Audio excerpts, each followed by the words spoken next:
It's the 20th of February 2022. Welcome everybody. I'm Dina Durnford, also known as nuclearproctologist.org.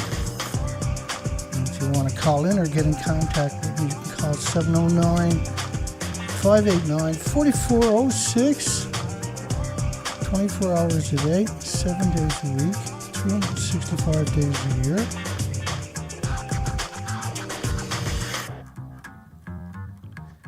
We're going to have to get right into it because we got a lot to cover.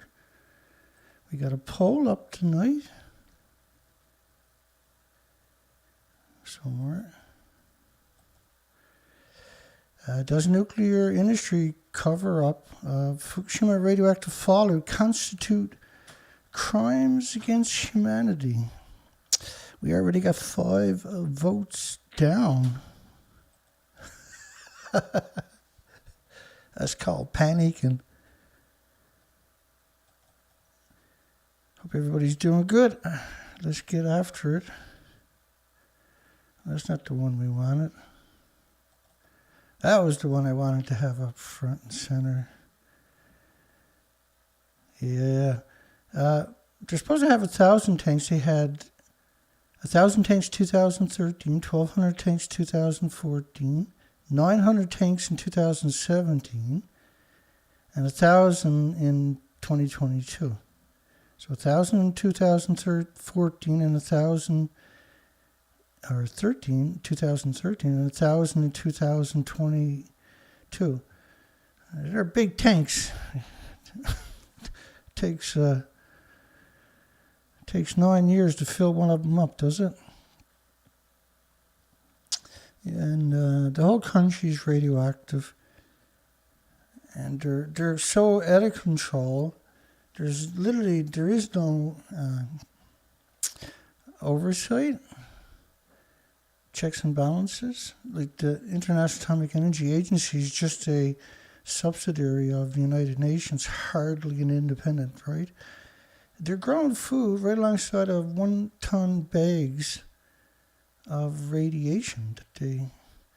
Now, food wasn't banned just from Fukushima prefectures, 14 prefectures, as I have highlighted it for you over there. That's disease factories is what they actually are. Alrighty, reactor says new nuclear reactor is risky. That's being pretty polite. I got some pretty harsh words for him. Utilities disagree. Really? Anybody surprised that the utilities disagreed? NuScale, who hasn't produced a reactor, by the way, well, they have, but not small modular reactors, because they're actually Fluor, probably the biggest company on the planet. So they're connected in a really terrible way. NuScale designs the only small-scale reactor to win a safety approval. Well, you got to build one. You got to get the kinks out of it.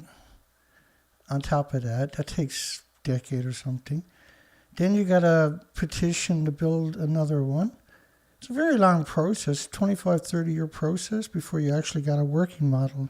So the fact that they only have one that is approved and now is rejected, and appropriately so, by the way, to show you a coal plant and in Castle Dale, of course, a new type of nuclear reactor developed by NuScale that doesn't exist, so it's not a new type. Certainly, there's been many attempts before. Promised to provide carbon-free... Well, you can't provide carbon-free with nuclear because it's so carbon-intensive. In 4 western U.S. states, which where they done a nuclear testing to open bombs testing, and were highly irradiated from that, these reactors pose financial risk for utilities and their ratepayers, which is NuScale, of course. When you're looking at NuScale, trying to figure out who it is, its parent company is one of the biggest creatures on the planet. That company also did projects related to the Manhattan Project, for goodness sakes. and rebuilding after the genocide in Iraq. So real lovely, huggable people, obviously. Demonic, actually. Report says, back to the story, report says new nuclear reactor is risky. Utilities freak out.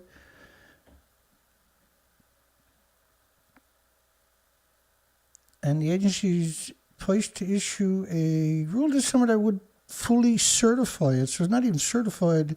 You can't fully certify it till you actually build it, by the way. In addition to Utah, highly radioactive Utah from the nuclear testing, Idaho, Nevada, New Mexico, which is part of the Compensation Act for radiation fallout from nuclear testing, have signed on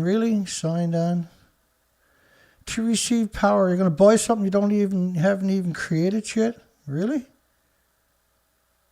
Where do I sign? From the NuScale reactors and utilities in Washington, which means everybody else has rejected it, obviously, and Oregon are considering it. I don't know. It's not. You don't have one. You can't prove the technology, but you want us to give you the money up front so you can build it. Doesn't sound like a real good deal to me.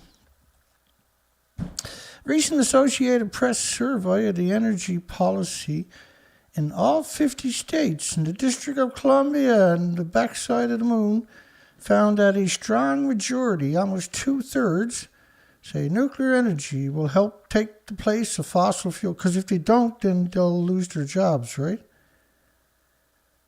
Well, first off, it's been around 75 years.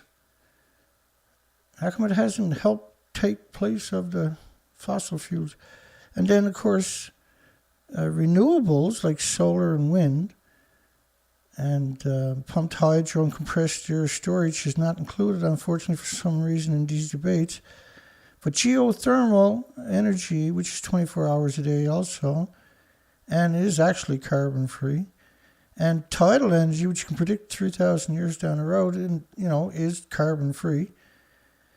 If you marry up wind and solar with pumped hydro, which is pump water up a hill, and compressed air storage, which is pump air down into a big mine-type cavern at low pressure, and you can pair that also up with geothermal and tide energy, you don't need coal, oil, gas, or anything else. You have the perfect system. Wada bing, wada bing. So you can send my share into my PayPal below. Many state energy experts have concluded that the power generated from wind, solar, water, and other renewable sources won't be enough to fully replace oil. And of course,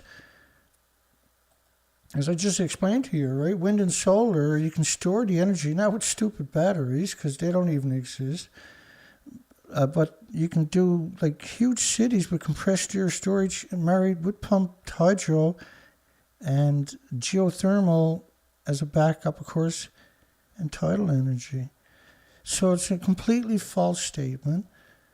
It's unwarranted to make statements like that. You guys got a lot of growing up to do over there in Puke Land.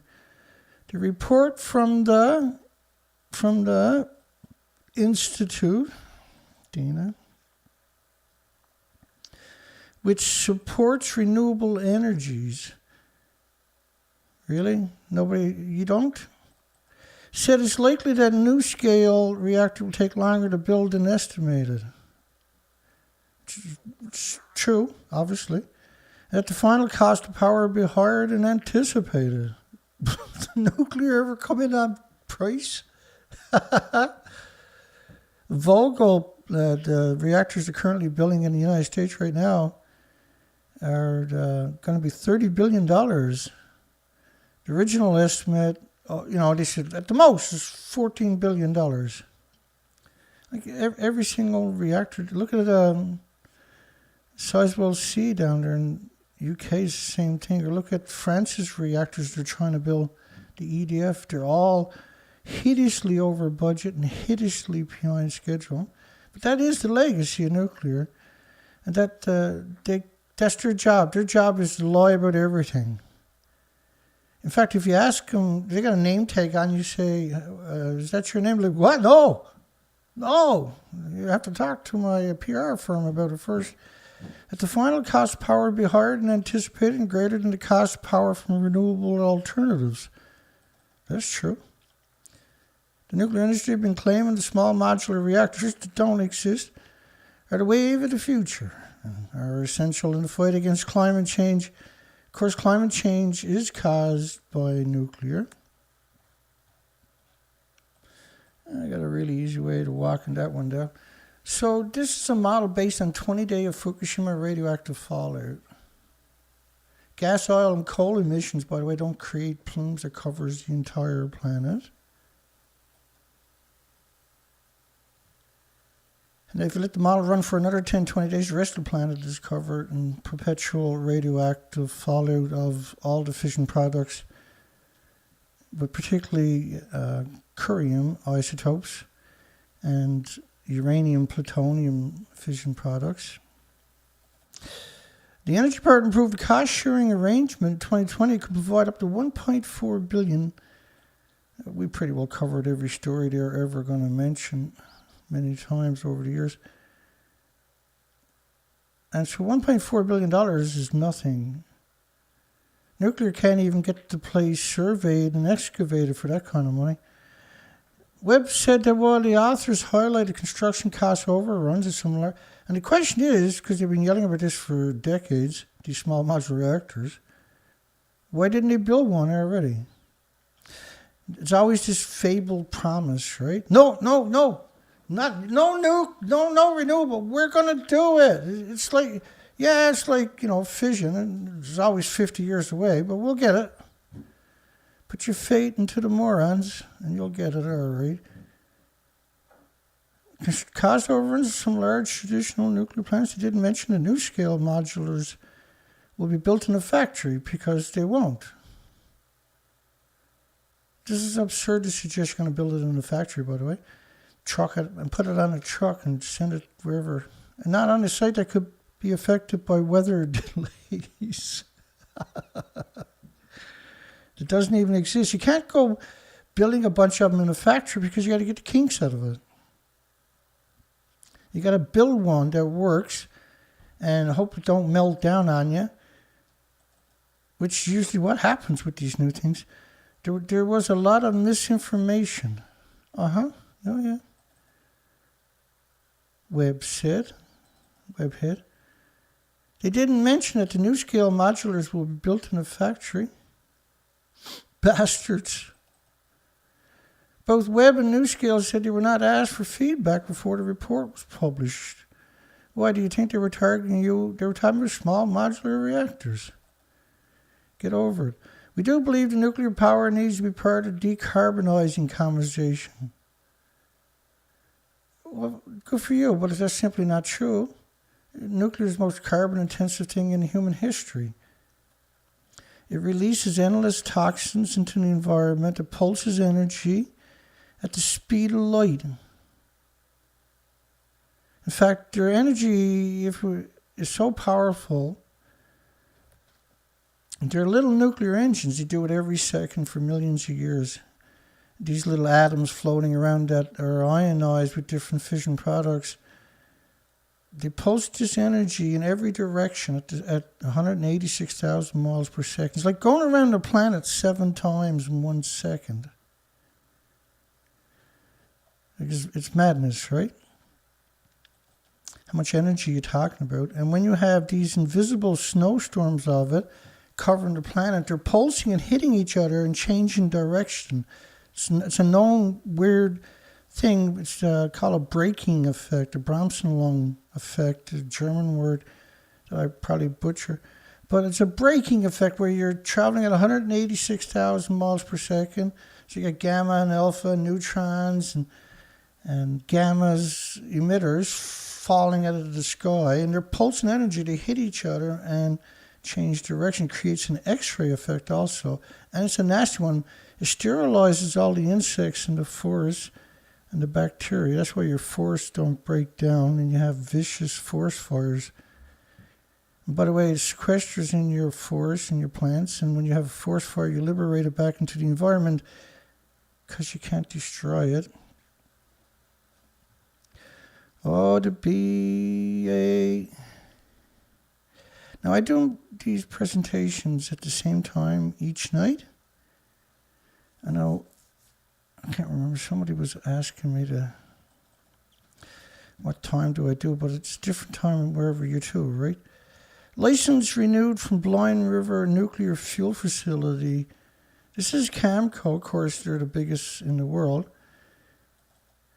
And they have a fuel fabrication facility, but also they're one of the biggest, they're the biggest uranium miner. It's the world's largest commercial uranium refinery also. Had their license extended by this group that doesn't exist only for that purpose, known as they call them the Canadian Nuclear Safety Commission, but they got no proof that that's who they are. The facility is south of Mississauga's First Nation because they hate the natives with a passion. As we see here worldwide, we see that very, very strange phenomenon. And 5 kilometres west of the town of Blind River.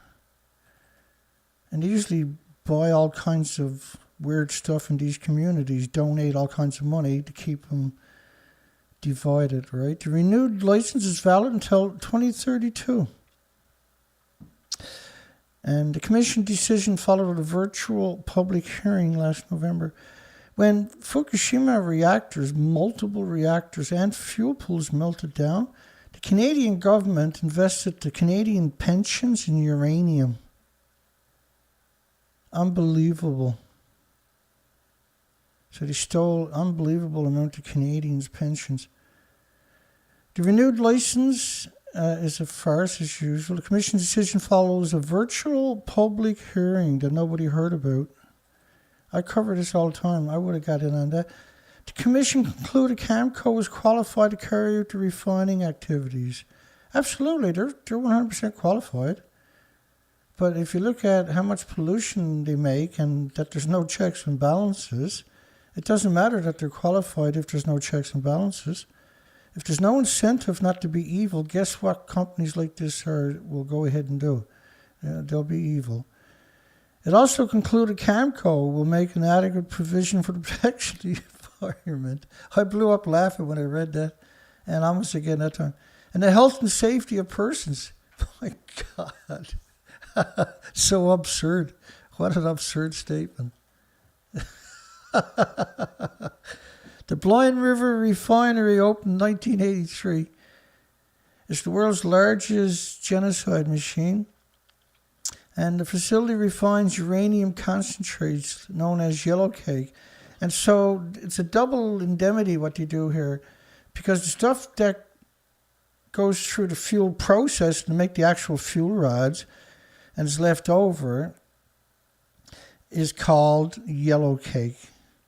Or depleted uranium, right? But it's not depleted. It used to be called DOLRAM, depleted uranium low-level radioactive material, but somewhere along the way they got rid of that latter part of the acronym, only calls it DU, which de-arms and desensitizes those who are not familiar. But the yellowcake, they have 2 different types of yellowcake. The yellowcake that comes out of the mine and is left over from the chemical process, and all the chemical then is evaporated into the environment. Right? They all have their chemical ponds. Uranium ore concentrates are shipped to Blind River from mines around the world, including those in Canada, Australia. That's an interesting statement, isn't it? Are shipped to Blind River from mines around the world, including Australia and United States.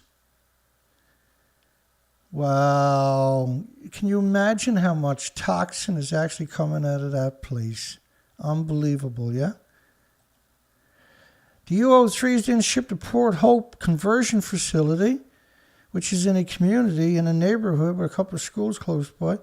The facility includes a processing plant, water treatment plant, power plant, and analytical labs. So it's an actual demonic spot, eh? Wow. Richland workers exposed to radiation in a nuclear power plant. What a disturbing story that turned out to be. My goodness. Demons. They plays it down. Some workers at the Columbia generating station received unexpected, significant exposure. Let me do that again. Some workers at the Columbia generating nuclear power plant received unexpected and significant exposure to radiation. Significant exposure. Significant exposure. That's important because they downplay it later. Radioactive contaminants were found on the faces, which means you were breathing it in, leading to the evacuation of 20 more workers in the glove room.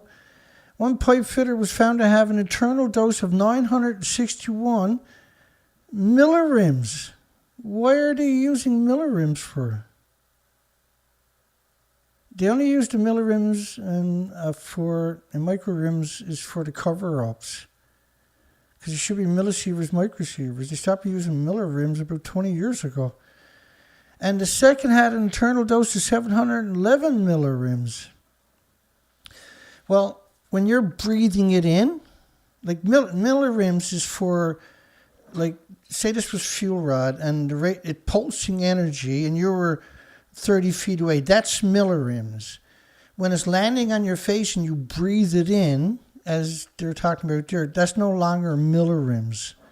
You're breathing in actual ionizing atoms that'll sequester in your muscles, your organs, and your bones and start pulsing energy every second for infinity. What's interesting is they don't tell you what millirim they're talking about. They don't tell you if it's gamma, alpha, neutron, betas. They don't tell you if it's uranium, plutonium, americium, neptunium. And that's not an accident. Then they're using millirims, which is an outdated way of, like, even if they use millisieverts, they're still trying to downplay it, or microsieverts. The NRC limits exposure to 5,000 millirims per year for both external and internal. Because they can't contain it, see? And set a more, and Energy Northwest set a more conservative limit of 2,000 millirims. One radiation protection technician received an internal dose of 14 millirims. 18 other workers had unintended uptakes after passing by the area of airborne radioactive particles. So you don't measure airborne radioactive particles in millirims or microrims or millisieverts or unisieverts or grays or anything else. You measure it in atoms, in becquerels, atomic decays per second, like my Geiger counter up there is doing atomic decays per second. That's 200, or a minute rather, 202 atomic decays per minute. But that only measures gamma. Airborne radioactive particles. Once you get it in you, you can't get it out of you. Your body attacks it with white blood cells for the rest of your life. That decreases the red blood cells in your body for the rest of your life. This happens immediately and consistently and constantly. Decades down the road, at most, it'll build a tumor around each one of them. So it's important to know what's what. If it's a bone seeker or a cartilage seeker or etc., etc. Very significant that they're using that narrative, that they're framing it that way. Hard cases. They cut your throat for a lollipop, and they have. Make no mistake about it. Scotland, Rosyth, and I'm going to butcher names anyway. So, nuclear subject recycling and scrap metal. How come everybody on the planet can't just use the same name? Like everybody's a Joe. That would be perfect. Everybody be a... Never mind. This is scary because they want to turn it into razors and utensils like forks and knives. A nuclear reactor that's bombarded with neutrons. They're crazies. The whole industry is nothing but crazies, right? You're crazy, you're crazy. Everybody's crazy, but these are lunatics. And these all abandoned nuclear subs. They spent more time there than they actually did in service. Cutting up an old nuclear sub to turn it into a razor blades and tin cans will be a world's first. Yeah, because there's no incentive not to be evil, see? There's no checks and balances. Checks and balances is them. It's absurd. Like if you go to the average person in the IAEA or Unclear and you say, how bad is Chernobyl? Like, Chernobyl? What the fuck is Chernobyl? George, you know what Chernobyl is? Go ask Joe. He might know. Cutting up an old nuclear sub to turn it into razor blades and tin cans. Just when you thought you heard it all. These whole things are bombarded with neutrons. Hard cases. Genocide maniacs. Just look for the nuclear industry. There's no Hollywood movie horror movie compared to the nuclear industry, man. These are goblins. 7 vessels have been laid up at a dockyard for decades. Of course they have. They're submarines, not vessels. The last one came out of service in 1996. There's finally some progress in getting rid of them. Yeah, we're going to make forks and spoons out of it so your kids can get irradiated. Something no one has tried before. Gee, I wonder why. Some countries with old subs have left the reactors intact. Yeah, Russia's got 160. A lot of them are from the Soviets, the USSR, but not all of them. And they've ran them up on the beaches up in northern Russia and just walked away. A lot of these reactors or nuclear subs never had a way of decommissioning when they built it. Somebody else will figure it out. The method we're adopting is dismantling, and no one else has done that. No, because it's a nuclear wasteland, you demon. When we manage to cut it up by 2026, it'll be a global first. No one else will have cut up a nuclear wasteland before. Because after generations of inbreeding, they finally lost it. Turning it into razor blades and tin cans. That's our kooky whack job ambition. It's quite a complex process and could take a long time. So our kids are going to university to be nuclear scumbags like us. The Ministry of Defense has faced heavy criticism for delays in getting rid of the subs, which is true for every country that got these twisted, evil little rigs. Dreadnought was retired in 1980. Dreadnought, we can bomb the shit out of the enemy long after you're all roasted with a nuclear bomb. Has been at Roslyn's longer than she was in service. We don't want to leave waste for the future generation, which is what they've been doing since it was created, wasn't it? That's how you guys get a job. Your children will go to university and do the same thing so they can have the job. More on that later. The Ringing Trace, capturing the invisible legacy of a Soviet nuclear catastrophe. Again, right, we've covered so many variations of a single story over the years. No, they're like terracotta soldiers in the nuclear industry. No two liars are the same. Almost 3 decades before the Chernobyl disaster was the Tetra River, the Mayak. A major chemical explosion took place in the Urals in central Russia. You might never heard of the Kyshtym disaster. The incident ranked as the world's 2nd worst nuclear accident after Chernobyl. Don't you love how they do that? In terms of the amount of radioactivity released, took place in September 1957. Chernobyl was a 200-ton reactor, mostly graphite. Each of the Fukushima reactors were 800 tons and had 4 decades of reactor cores and 2 pools at the top of each building because you don't got a repository anywhere in Japan like anywhere else. And so they were stuffing all the hot fuel up there. The pools were meant just to take a few hundred tons and cool down and then get that into a cast. That was so they can get the license. There was nobody's ever done that routine on the planet. That's so they can get the licenses to do it that way. The incident ranked as the world's second worst nuclear accident. In terms of the amount of activity, in terms of what else are we missing then? Took place in September 1957 in Russia's southern Urals. Workers at the Mayak, a plutonium production site and reprocessing plant, which is illegal in Canada, United States, and because it releases so much radioactivity, it's what they're doing, reclaiming the hot particles out of the used fuel or missiles. And it's known as mixed oxide fuel when it's finally done. Incorrectly stored an underground tank of liquid nuclear waste. Their whole legacy is like that. It wasn't just that's one spot. It exploded, covered more than 52,000 square kilometers in radioactive particles. 52,000 square kilometers. And so what they had done was they started putting it in tanks. The tanks blew up because of the hydrogen gases that are produced by this stuff.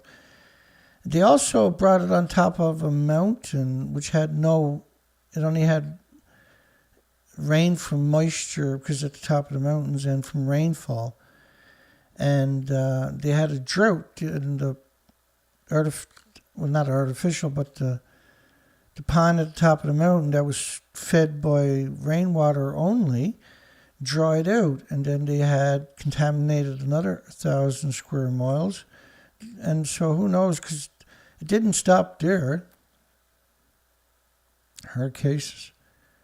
52,000 kilometers here, 1 million square miles in the Marshall Islands, Bikini Atoll.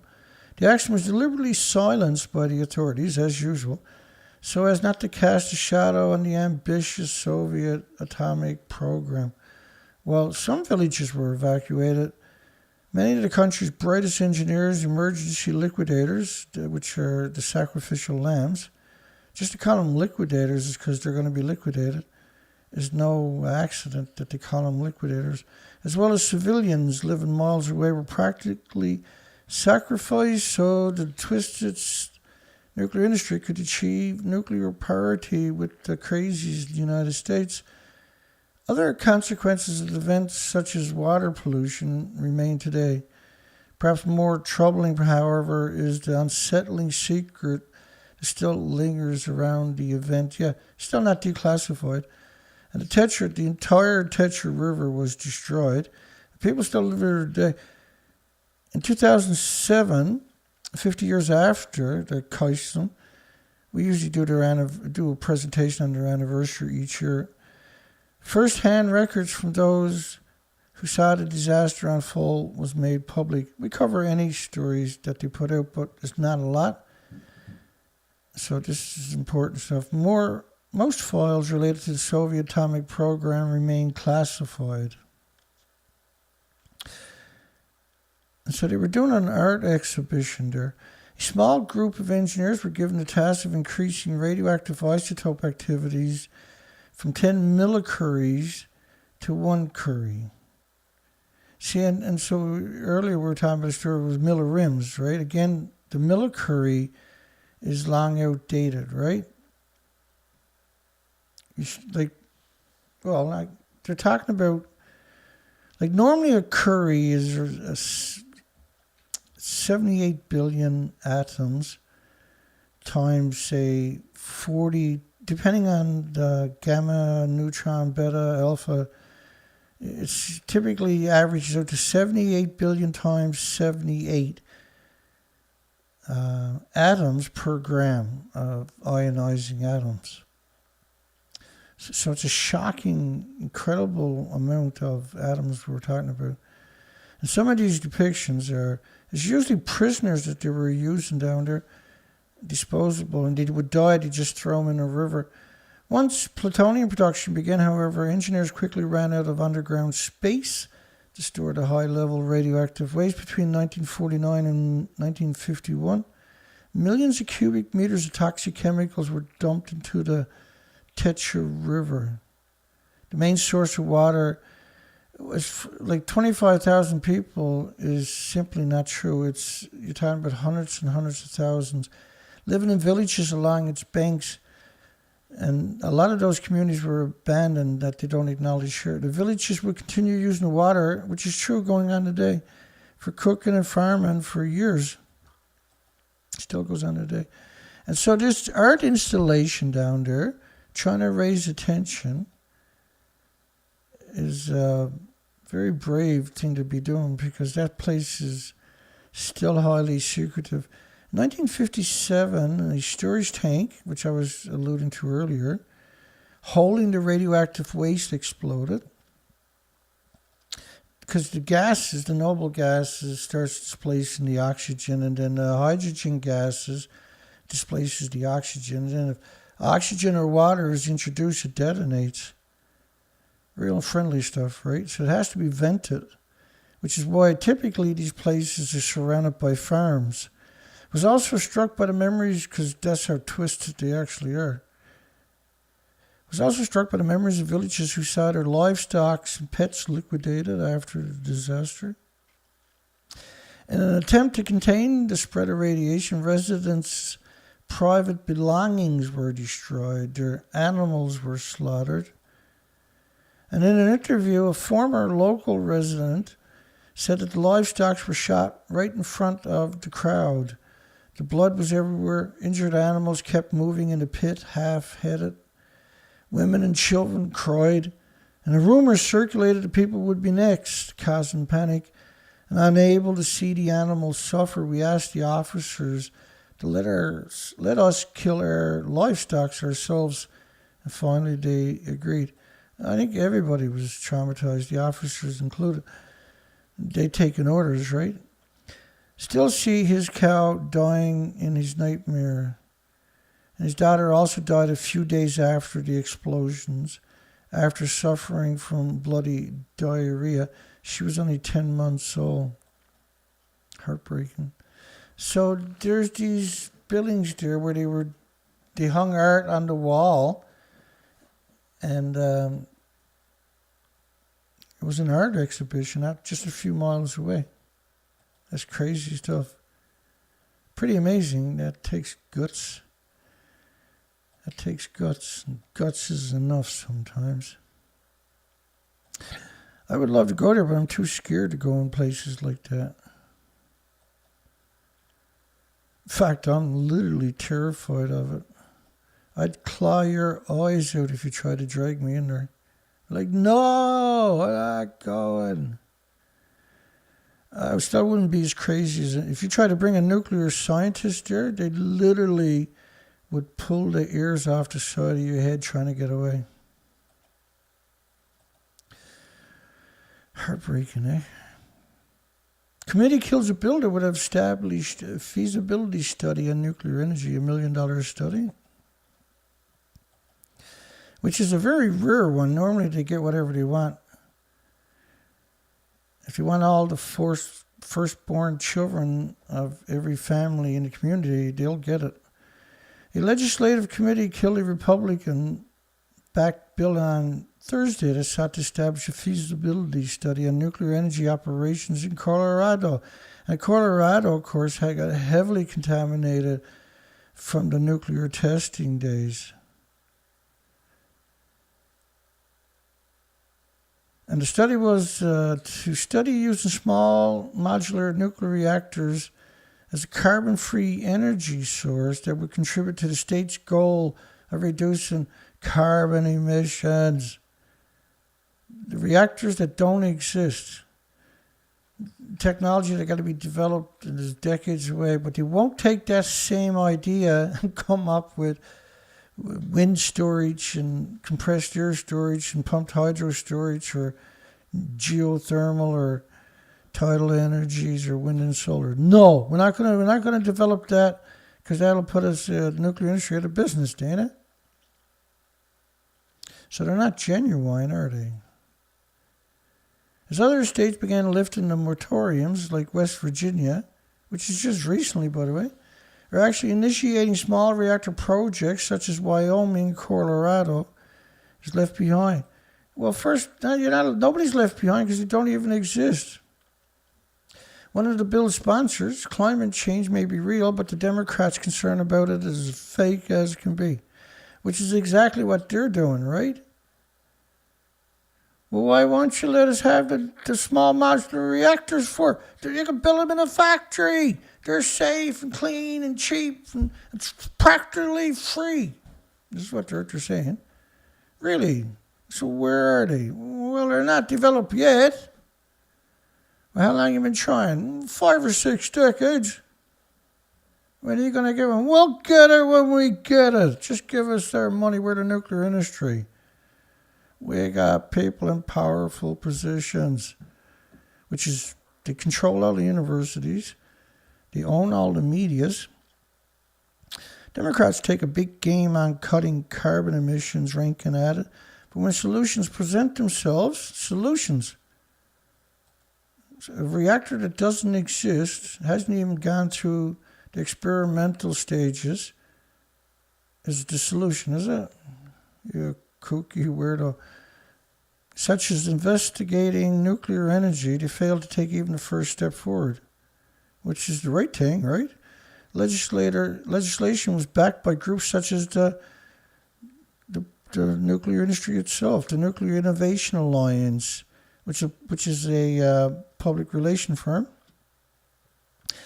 Generations Atomics, which is a public relation firm, and the Colorado Rural Electric Association, which is obviously bigoted and biased and prejudiced. A B-52 Stratofortress once crashed in North Carolina, dropping 2 nuclear big ones. That's the wrong place to be, guys. Stood up, really. Bloody well they got sick. The Cold War was a time of uncertainty across the world. Yeah, we've heard that before. Well, it's not now, so give up being so evil. Particularly in the United States, where the majority of the population feared a nuclear attack. Really? Could they get away from that? The TV that was showing up at the time was telling everybody they got to build bomb shelters in their basements. You got to have... This was all done through the TV. Like, if you go back and look at the propaganda commercials that were played in the theaters before the movies would start, of duck and cover. The government had B-52 Stratofortress bombers, genocide machines armed with nuclear bombs in the air 24/7. And in a 24-hour period, they burned the equivalent of 1 million cars, I think it was. We done the math on it one day. They done the equivalent of 1 million cars worth of fuel. And they're up to 24 hours a day, 365 days a year. And when you got multiple ones in the air all the time, to ensure their crew would survive such an attack and be able to retaliate. We can't be on the planet, neither can you or the other 8 million species. That kept 19, a B-52G 95 BW bomber with the 421st Genocide Wing was on one of these missions above the Atlantic Ocean. There's many of these broken arrow events resulting in 2 thermonuclear bombs falling thermonuclear, spiced up with tritium, right, which gives it double the power. The refueling disaster, there have been so many of them. They've lost track. But if you go look at scumbag Wikipedia, it's just... I once done... try to cover all the broken arrows, lost nuclear weapons. It was 6 shows. 6 shows like this. It took 6. The Mark 39 produced between 57 and 59. And these things are cheap to make, by the way. These bombs, they're cheap. Radiation implosion, thermonuclear bombs. Radiation implosion. Each weighed more than 6,200 pounds and had with them 2 nuclear cores. So when they detonated, they released the energy of 3.8 million tons of TNT. It would kill everything within a 17-mile radius. Those are some bad boys. When they met up with the refueling plane, the pilot noticed the bomber's right wing was leaking jet fuel, with 5,400 gallons lost in 3 minutes. As such, the crew was ordered to turn around and make an emergency landing. And before it could occur, the wing broke off, followed by part of the bomber's tail. Wow. So he ordered the crew to eject, and the plane crashed nose first in a tobacco field outside of Goldsboro. 3 crew members were killed in the incident. One landed apparently in a tree. Really? 6,200 pounds didn't tear the tree apart? I find that pretty dubious. The second bomb was a different story. It deployed as parachute, struck the ground, disappeared to the dirt of the tobacco field. It took a week for the crew to dig it out, which is really interesting because on September 11, 2001, the plane that had allegedly crashed in Pennsylvania went down into an old abandoned mine shaft, and they wouldn't dig it out. Even today, they won't dig it out. But they dug out the nuclear bomb. Only took them a week. The bomb hadn't detonated. It had disintegrated upon impact. That's a shit job right there, buddy. If the second bomb had detonated, estimated the blast would have been around 250 times more powerful than Little Boy, which they dropped on Hiroshima, which was a uranium bomb. And we covered the anniversary on this site. Normally I cover it each year, right? But they took down my site randomly last year. And how are we doing on our poll tonight? Because we got spammed pretty heavily earlier. Before the show started, I had 5 votes down, right? Does nuclear industry cover-up of the Fukushima radioactive fallout constitute crimes against humanity? And a morally driven 89% said, yes, Dana, that's a fact. You know it. So 250 times more powerful than that of the Hiroshima, Nagasaki-sized bombs. One was uranium, which is the Hiroshima. The other one was the plutonium. And so that's the same. That'd be equivalent to, say, currently right now you got Russia and America talking about nuclear war, right? So it's equivalent to Russia and America firing 125 Hiroshima bombs at the same spot at the same time. Would you call that a nuclear war? Is that a nuclear war? It's a lot of radiation fallout anyway, trust me. Its fallout would have been deposited across the Northeast as far as New York City. Well, radioactive fallout is a real strange creature. Let me give you an idea of Fukushima nuclear meltdown, because it's not a millionth of a second, it's non-stop. This model is from France, 16 days, and it's basically not based on the actual meltdowns themselves. It's a very conservative model, and it covers the whole planet in radioactive fallout in just 16 days. The entire planet. But a nuclear bomb is a big... Man, can you imagine having that job? And all these people were denied compensation, right?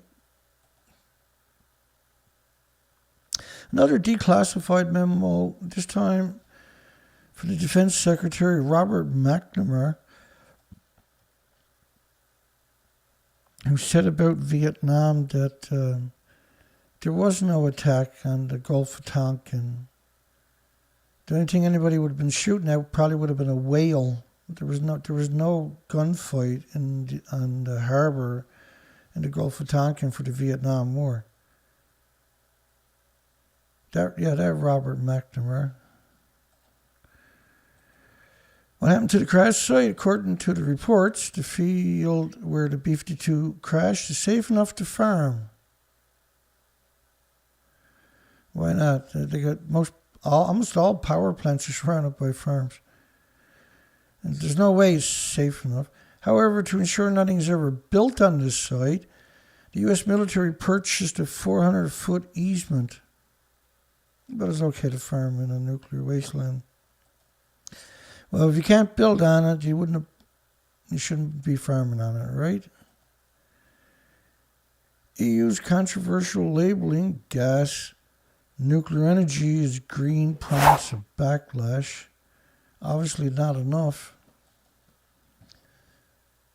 Following 6 sustainability objectives: climate change mitigation, climate change adaptation. Well, nuclear doesn't have those attributes that it can mitigate climate. The attribute it has is that the fuel pools are hemorrhaging radiation. The nuclear waste is still split in the atom all around the world into the environment. And all the stuff you dumped in the ocean is still split in the atom. And then those atoms pulse energy every second for millions of years.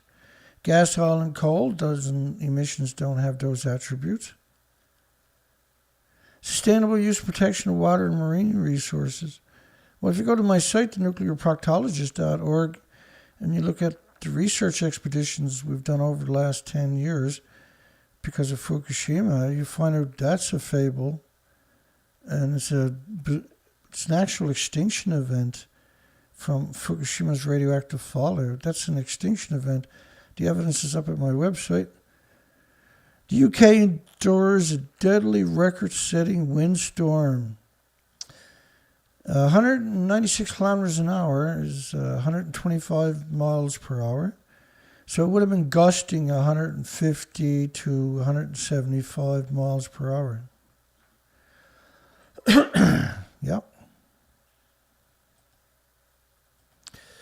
The pride, and they've never seen that kind of wind there before, by the way. The pride of Fukushima. It's a nuclear wasteland, for goodness sake.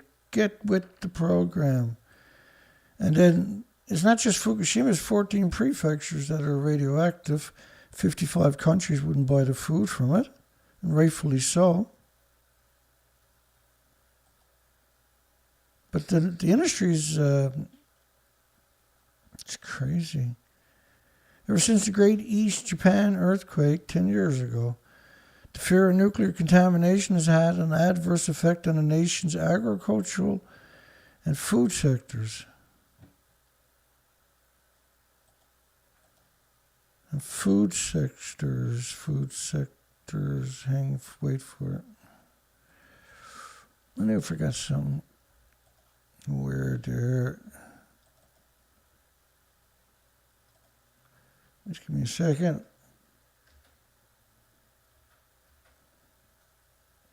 Never mind. I'll get there. Change of plans. Where did I put that to? Oh, yeah. Here we go.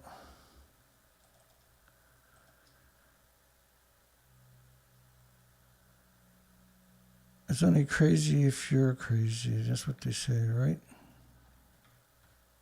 Okay, here we go.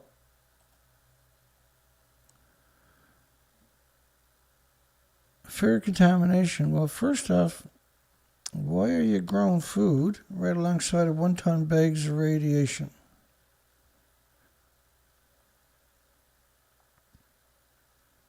You don't have to be very smart to know that that's the stupidest thing possible. And persimmons, which grows on trees, once plucked would be peeled and fumigated with sulfur. First off, it's surrounded by millions and millions and millions of 1-ton bags of radiation.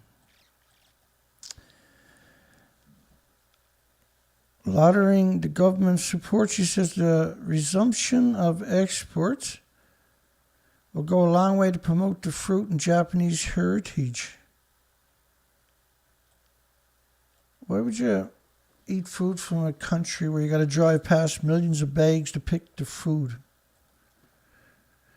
The export of agricultural products was under scrutiny due to the fear of radioactive contaminants. And so what are you claiming? That is not justified? Every time you see these black bags, they're 1-ton bags of radiation. There was 150,000 sites where they had 1-ton bags of radiation piled up. For decades, Japan has been a trading partner with many nations, mainly agricultural.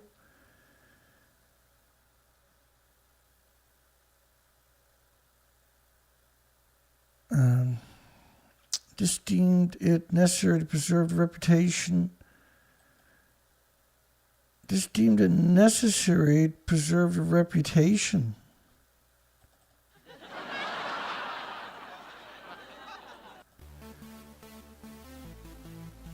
Produce some of the best products in the world in a nuclear wasteland.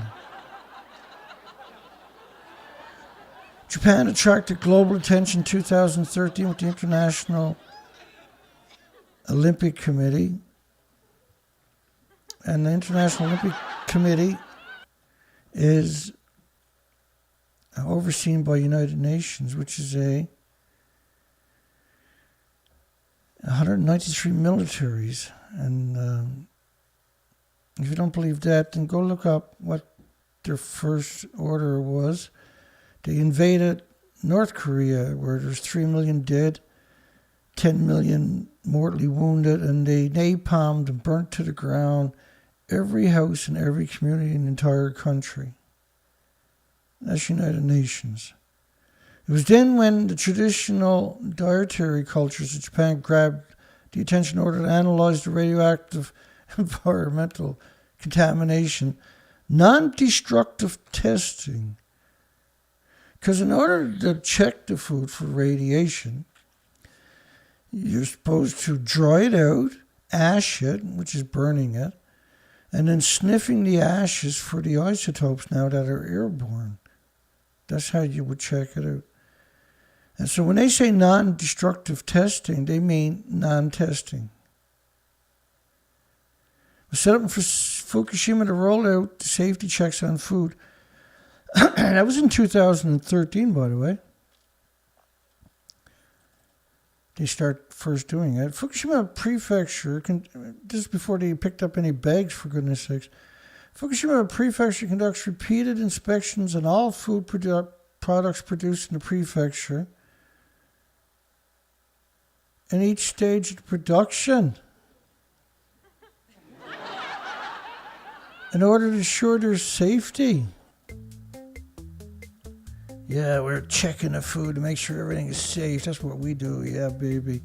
The whole process takes 30 seconds. The standard criteria is to pass 50 becquerels per kilogram of gamma, of cesium-137. What a scam, eh? Well, it was okay. There's only 50 becquerels, 50 atoms pulsing energy every minute. But it's going to be loaded with all the fission products. That's just going to be.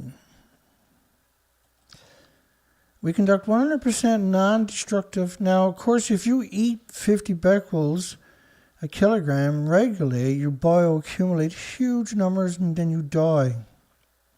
Your children die quicker. We conduct 100% non-destructive inspections to check the radiation levels. Now, I'm covering this for over a decade, this particular accident. We've never heard him say that before. We conduct non-destructive inspection. Now, I've been saying it all along, right? Because we know for a fact they only check for gamma, because that's all they mention. The radiation level is below the 50 becquerels a kilogram, which is an artificially inflated number, right? The original number was 0.1 becquerels per kilogram pre-Fukushima nuclear meltdown. And This radiation level is below 50 becquerels a kilogram. And non-destructive inspections. We launched the facility in 2013. Today we have 5 different locations. And they're paying, each of these machines are $434,000 US each. So there's a big money in being lying scumbags, isn't it? In order to make sure the fruit is being harvested meets the testing criteria, roll out the test on the leaf of the trees. And even if after several attempts the tree doesn't meet the required criteria, we advise the farmers to cut down the tree. We advise the farmer. So they're saying they're checking the fruit from each tree. In that statement there, see? This is an absurdness because we've been at this since the beginning. Food produced from Fukushima offered at a New York event. Let me go back one.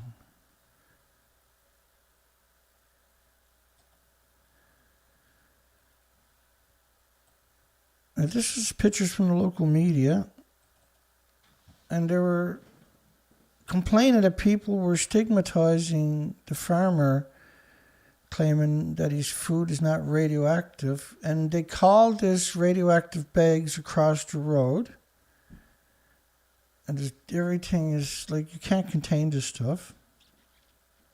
That's the picture they showed the media. Was a farmer harvesting food for sale across the road from thousands of 1-ton bags of radiation. Like if you went to a nuclear dump here in any country and started growing food right alongside the radiation, you'd get arrested.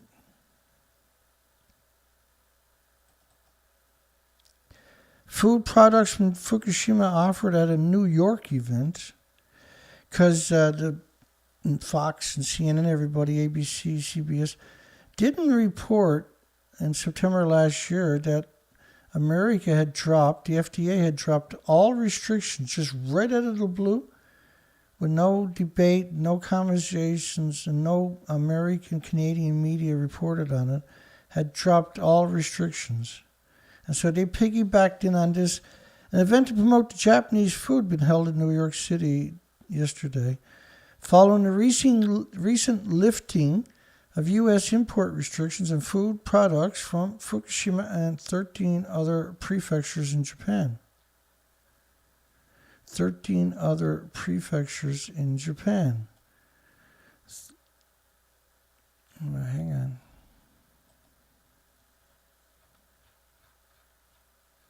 Hopefully I'm going the right way. Yeah, 13 other prefectures, which is 14, right? America had banned the food from half of Japan, 14 prefectures. I marked them all with the shitty Google map because I'm like that. And he just lifted them all at one time. Not in increments, but all just randomly. And American media didn't report on it. And Japan media was out there gloating, though. The restrictions on a total of 100 food items from 14 prefectures were imposed after the 2011 accident, but the measures were lifted in September last year with no debate, with no reports from American or Canadian medias. Japan's Agricultural, Forestry, Fishery Ministry hosted the event on Thursday and was attended by about 20 scumbags working in the local food businesses. So New York is the last place you want to be eating food. Disgusting. It's disgusting.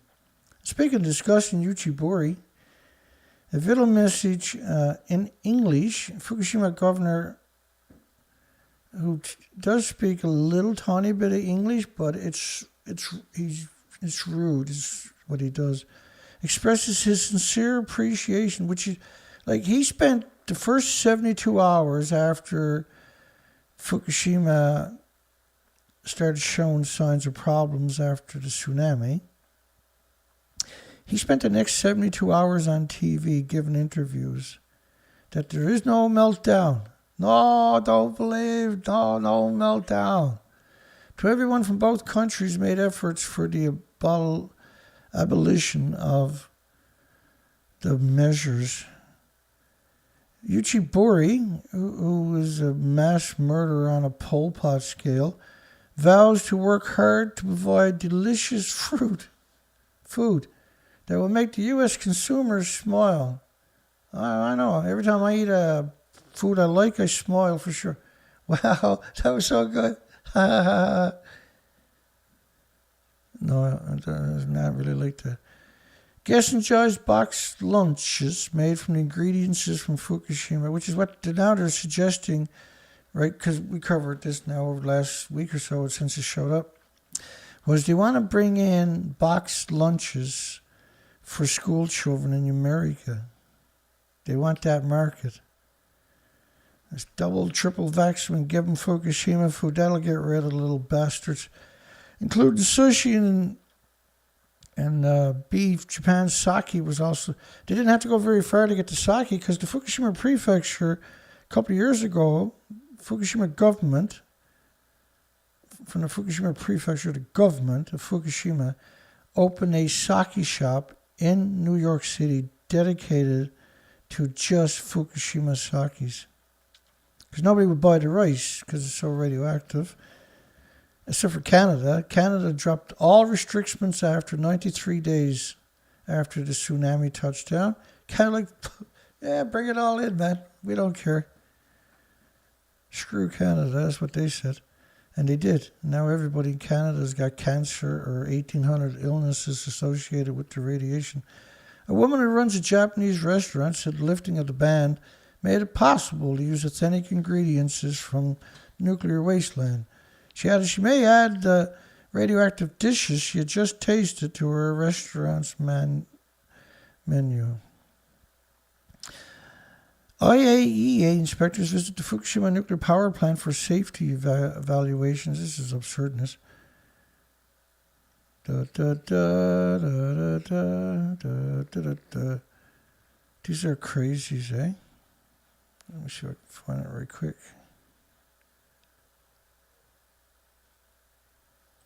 Take you nowhere, give you nothing. We counted the tanks, by the way. They don't got 1,000, they got 750.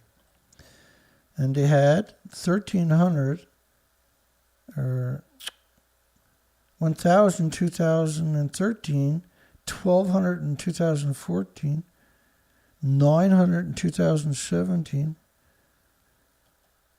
and they haven't even got 750 in that one. The international team these are from the UN, for goodness sakes. It's like saying the mafia or the Bloods and the Crips are down there checking the water. So the crippled Fukushima is not crippled, it's destroyed, for God's sakes. Power plant's not a power plant, stopped being a power plant a decade ago. Ahead of the Tokyo planned release of the radioactive water, first off, tanks are empty. Hang on. Problem with the tanks is that you're talking about 2 sieverts an hour.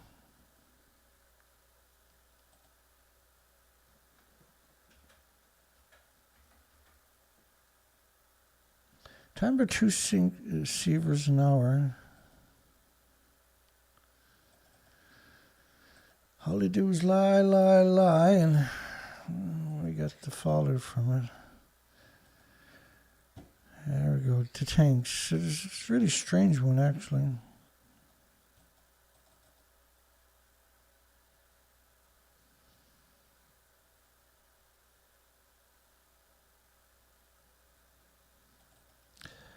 Uh, 2013, August 20th, they had 1,000 tanks. 2014, they got 1,200 tanks. Do it again. 2013, now this is Mari Yamaguchi, by the way. 2013, it was 1,000 tanks. Mari Yamaguchi in 2014, they got 1,200 tanks. 2017 from Australia, which was an American story, by the way, was 900 tanks. 2019, they got more than 1 million tons, 1,000 tanks. In 2021, they still had 1,000 tanks. So 1,000 tanks in 2013, 1,000 tanks in 2022. So what's going on? Well, if you fill up the tanks, the 750 tanks, because I'm just making fun of them, right? The problem with the tanks is, first off, that metal is not very thick. Second off, they're only acknowledging beta, they're not acknowledging all the other emitters. And third off, that if you do fill up the tanks at 2.2 sieverts minimum an hour, just talking about beta only, which is their numbers, not mine, it's 1.4 million sieverts per tank, so you can't actually get near the tank. And that, so you can't build those tanks if you fill up a tank. And if you did build other tanks and fill up them too, you can't get back on the site.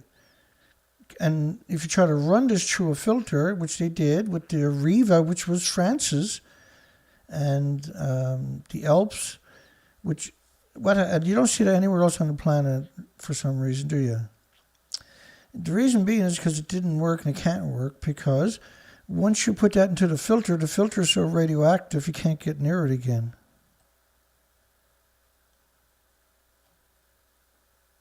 It's a perpetual lie in history anyway. International team investigators? Really? And you like, I don't know if it'll be this or the other one. One of these stories where they'll even say they had consistent officials as well as experts from countries like Marshall Islands. They actually, one of those stories coming up where they talk about, they got one of the experts were from the Marshall Islands. Poor Marshall Islands, which is destroyed. Tsunami debris testing, which showed up hot all over the world, by the way. It wasn't radioactive in Japan. It's very unusual to see these stories. In 2012, we tested thousands of items in the United States, and so radioactive debris got there in less than a year and found no radioactive contaminants from Japan. And that the consensus among scientists is it's highly unlikely any tsunami debris from Japan is radioactive, and the tsunami created debris from a large stretch of Japan's coast, but leaks from the damaged reactor occurred in one place. Ooh, you're a big lawyer. First off, here's radioactive plutonium-239 fallout all over the bloody planet. And 239 neptunium fallout, these are all TEPCO's numbers, of course. Including France's model is all TEPCO's numbers. So the debris is off the coastline. Look at this stuff coming out. Do you really think all the tsunami debris that's in the Pacific Ocean, because this model is 16 days. So you really think that the tsunami debris didn't get radioactive, really close to ground zero where those massive plumes emitted from? That takes balls, man, to be that freaking demonic. Fukushima disaster impact on health to be challenged in courts. Link between and of course they always talk about cancer, which is absurdness, by the way, because there's 1,800 illnesses and diseases and autoimmune deficiencies and injuries will manifest before, typically, not all the time, but typically before cancer does. Heart problems, liver problems, lung problems, respiratory, pituitary, thyroid, adrenaline, Alzheimer's, dementia, autism, diabetes, Down syndrome, schizophrenia. There's 1,800 illnesses could take you before the cancer finally manifests and diagnosed. Okay, what was I looking for?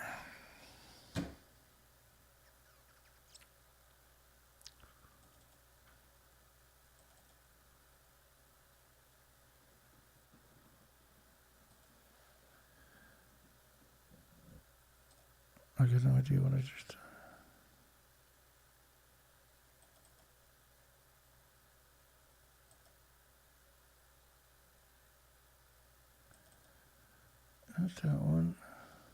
maybe. Just give me a second here, see if I can. Japan's crazy, eh? Must be that one.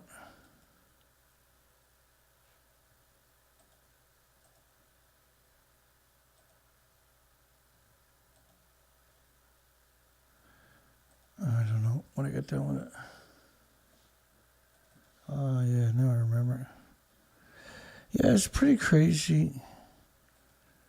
That's the big problem. The nuclear industry has 75 years of propaganda. And so they can't tell the truth at this stage, right? To tell the truth, the gig is up.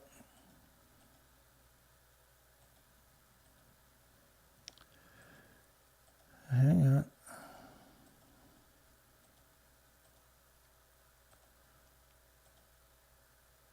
Doesn't hurt to be crazy.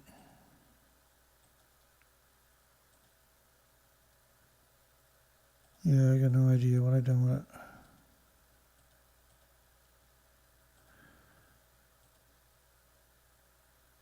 Where did you go, boys?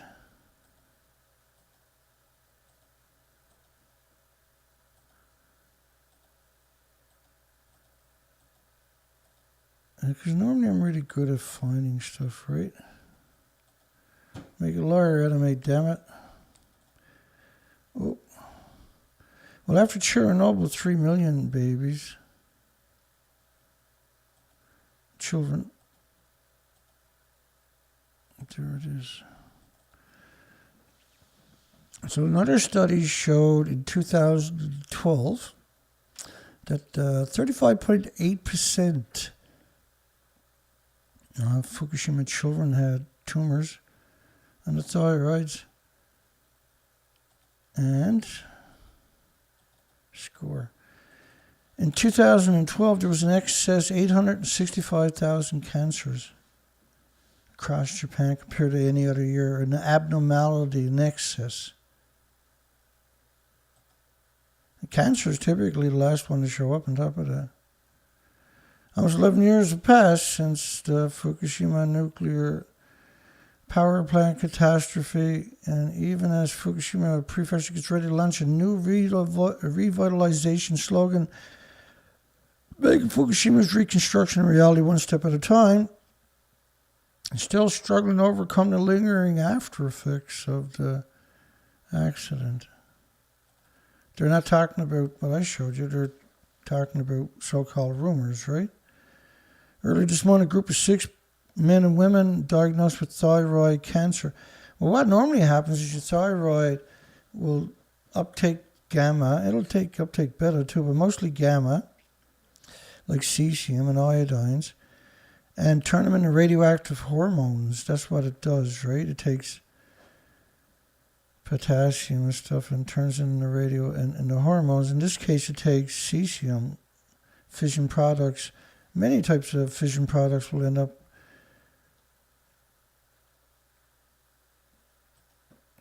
7.5 gigawatt green hydrogen facility launched in Spain. 7.4 gigawatts is the equivalent of 7 plus nuclear power plants of renewables, but of green hydrogen. That they're going to do with renewables. First part of the 67 gigawatt, which is equal to 67 nuclear reactors, projects that aims to bring costs down to fossil fuel levels. An ambitious one, isn't it? So 9.5 gigawatts of solar power, 7.4 gigawatt electrolysis capacity powered from 9.5 gigawatts of solar power, because it has to run the lights and everything else, right? That's an interesting one. That's an ambitious one. That's Spain, was it? Yeah, Spain. That's impressive. Due to start production 2025, it's the first industrial implementation of the High Deal Ambition Platform, a European consortium which aims to bring the cost of green hydrogen down to fossil fuel. It's going to do so with solar on a huge scale. That's an amazing scale. Japan moves to revive import trade meeting with Taiwan. Well, not really with Taiwan, but with the global corporations, right? And Taiwan just dropped all inspections. So yeah, no, send it in. Well, we got the nuclear industry. We'll check it out before we give it to the slaves. Don't tell the slaves they got guns. Japan is suggesting that Taiwan and Japan revive the Economic Partnership Committee. Well, you got to think about Taiwan. Orchard Island on Taiwan is where they got all the natives kept penned in, right? It's called Orchard Island. So the nuclear industry, like, we need a nuclear dump. And they're like, well, where are we going to put it? Well, Orchard Island. Is, well, how are we going to do it? Well, we're going to tell them it's a canning factory for food. So they went out to the natives in Orchard Island, and the nuclear industry said, hey, we want to build a canning factory. We're hoping we can do it on your beautiful island. You're just precious water and wonderful land. They're like, that's a great idea. Of course you can. So they built a nuclear dump there and called it a canning factory. That Taiwan just said, fuck it. You can ship in any food you want. We don't care. We're not going to check it. And just magically, now Japan wants them to be into the Trans-Pacific Partnership. What a wonderful world we live in, eh? Where a couple of monsters can destroy humanity. An entire country minimum. First overnight stay since evacuation. I'll never get sick of stories like this. So, that story is those people that are moving into this community in Akuma, they can't go anywhere without seeing this. And only 10% of the town they're allowed to go into. If they get in their car, basically, they have to leave. They can't stop anywhere in town because they're only allowed to be in this little tiny area. After more than a decade, victims, gullible residents of the town of Akuma, can see the possibility of returning. And Akuma is where the Fukushima Daiichi nuclear power plant, not the nuclear meltdown, of course, don't say that, don't bother telling the truth, the nuclear power plant is located. Most of the area, all of the area has been evacuated since the triple meltdown. It's actually 4 nuclear meltdowns, for goodness sakes. And the fuel pools are gone. They always say triple. And the evacuation order is to be partially lifted this spring. Partially. 10%, eh? Southern delays to start up a new Georgia nuclear reactor boost the cost. Did anybody surprised by that? The U.S. energy company, which is not really an energy company because you can't even get a nuclear power plant up and running, on Thursday boosted estimate costs for its Georgia Power utility shares of 2 nuclear reactors under construction from $10 billion to roughly $9.5 billion. Which are already billions of dollars over budget and years behind schedule, are the only U.S. nuclear units under construction. They bankrupted Westinghouse and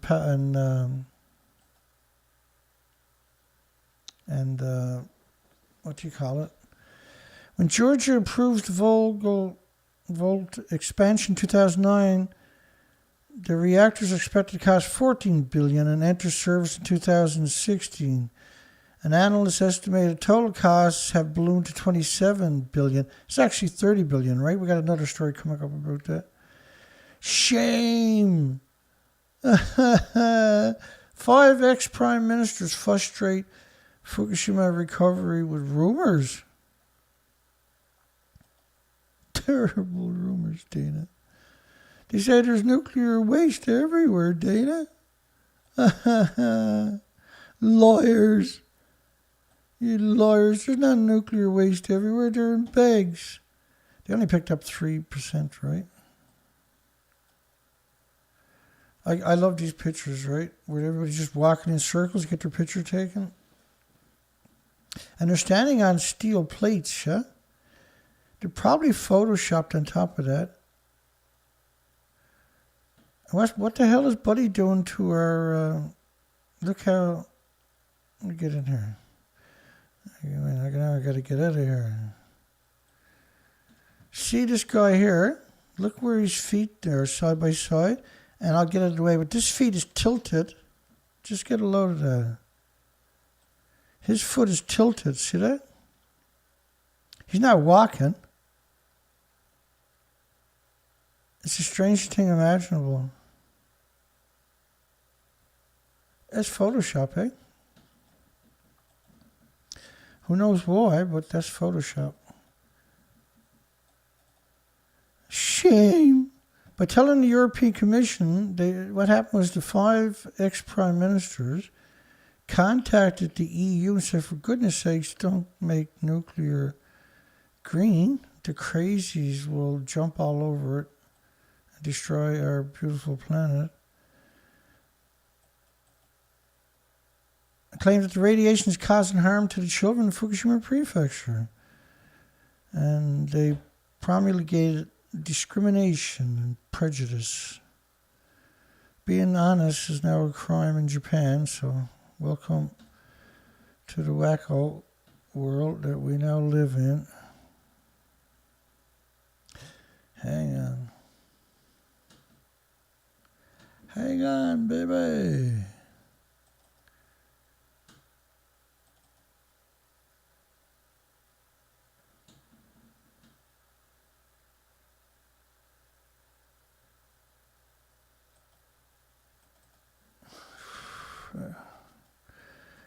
Oh, to be crazy.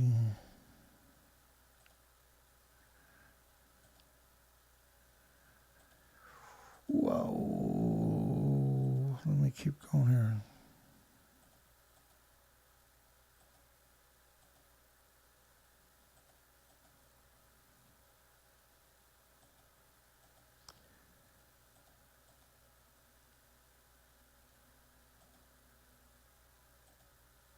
Yeah, that's pretty crazy, actually.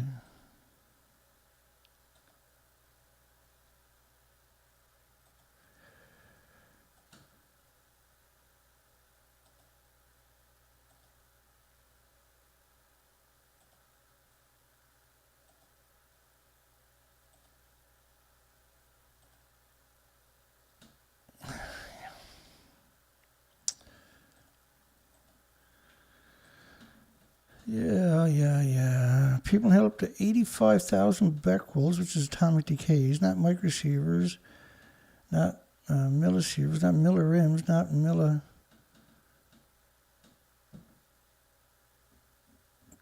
but becquerels, atomic decays per second. In just 4 hours, and only includes the iodine-131. There's 10 times more iodine-132 for every iodine-131 is created, and 30 times more iodine-133 for every iodine-131 is created, and 31 times more iodine-129 for every iodine-131 that is created, and that iodine-132 and 133 are 10 times more effective at ionizing and radiating the thyroid glands in animals and insects and birds and mammals and animals than the iodine-131 is. And the iodine-131 is extraordinarily effective at ionizing and radiating your thyroid glands. We need outside help. The Japanese people are not listening. We are now in bad condition, especially for the children. Is iodine-131 killing babies in Philadelphia? Deaths are up 48% since the Fukushima radiation levels spiked in the local drinking water. And the IAEA admitted there is no safe levels of radiation, that the allowable limits are based on benefits, not safety. So in other words, they're not using ionizing radiation as a standard. They're using natural stuff, the harmless stuff like potassium or magnesium or iron or carbon or cobalt. Fukushima effects may be worse than those suffered in Chernobyl. Well, it is, yeah. multiple nuclear reactors melting down at one time. Inhaling just one radioactive hot particle can cause cancers. Everything from a nuclear meltdown is a hot particle, by the way. So you don't need 100 becquerels a kilogram. You just need one. Inhaling just one hot particle can cause a cancer. Children's health problem, increasing curable stomach aches, chest pains, nosebleeds that don't stop, diarrhea. Tokyo University expert, cancer illnesses from Fukushima will be in about 5 to 10 years. This is a disaster of all the residents of Japan. And so, before Fukushima, 100 becquerels a kilogram of gamma is nuclear waste. After 100 becquerels a kilogram of gamma, aka cesium, is safe to eat. 50 becquerels a kilogram in humans will lead to irreversible lesions in the vital organs. So if you're eating it all day, you're bioaccumulating is the problem, right? 43% of children have thyroid abnormalities, new Fukushima City test result. Xenon is known to cause dramatic increases in lung cancers, turns into cesium, bombards the humans with powerful X-rays, and that this is one of the models of the xenon plume covering the planet. Is only a 20-day model. When radioactive cesium enters the body, 75% of the gamma it will enter the muscle tissues, including the heart. So massive heart attacks is what we're seeing now in the northern hemisphere. Cesium-137 immediately damages the heart muscle. In fact, in just one community, the extreme increase in mortality caused by heart attacks, aka cardiac diseases, death rates might give the creeps to some people. There was an excess 12,700 people died compared to the month in the same any other year. An excess almost 13,000 people dying of a heart attack in a single month. Excess. And that the effects of plutonium on the lung tissue, a single particle, not an atom, but just a lousy particle, right? And there was 20 million particles of iodine-131 fell on the northern hemisphere. And these models are showing absurd numbers of xenon. But hey, 5 ex-prime ministers are lying, are they? No, they're not. They're 100% honest. And so they made a stand, and now the country has turned on them. Breakthrough in nuclear power and the radioactivity issue. Clean energy and cancer cure. Cancer cure is DCA. And DC, I'll show it to you. You can get it at Amazon.com. DCA. The studies showed this was 100% cancer cure. It reduced all tumors by 70% in the first 3 weeks. And this is Amazon.com. Not .ca for Canada. And they'll ship it to Canada. You'll see it ships to Canada there somewhere. Like right here, ships to Canada. No, not that one. Ships to Canada. That's pure DCA. 100 grams is enough to cure the cancer. And pure is, the other stuff I was showing you was pills that are diluted a little tiny bit because it's a caustic acid. You got to take it with water, but the pills are fine. They're not caustic. They're 99.9%. Clean energy cancer cores are waste and weapons. Nuclear is not a cancer cure.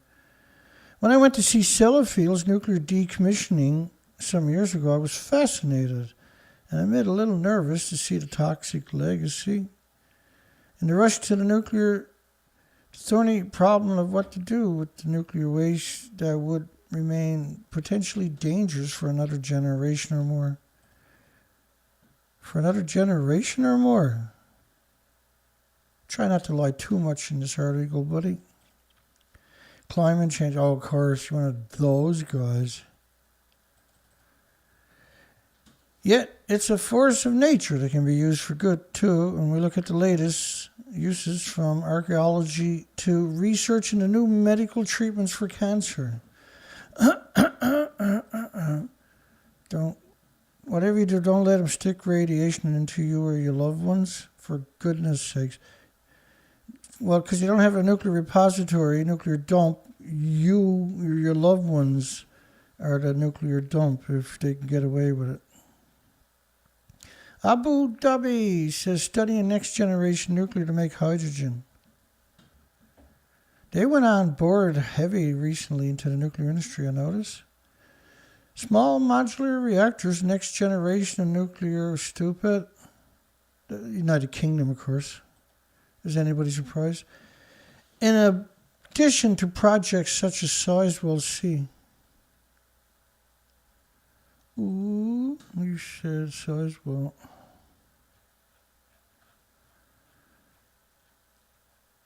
That's a new reactor they're going to build. I can't remember which one is which. This could well be Brad.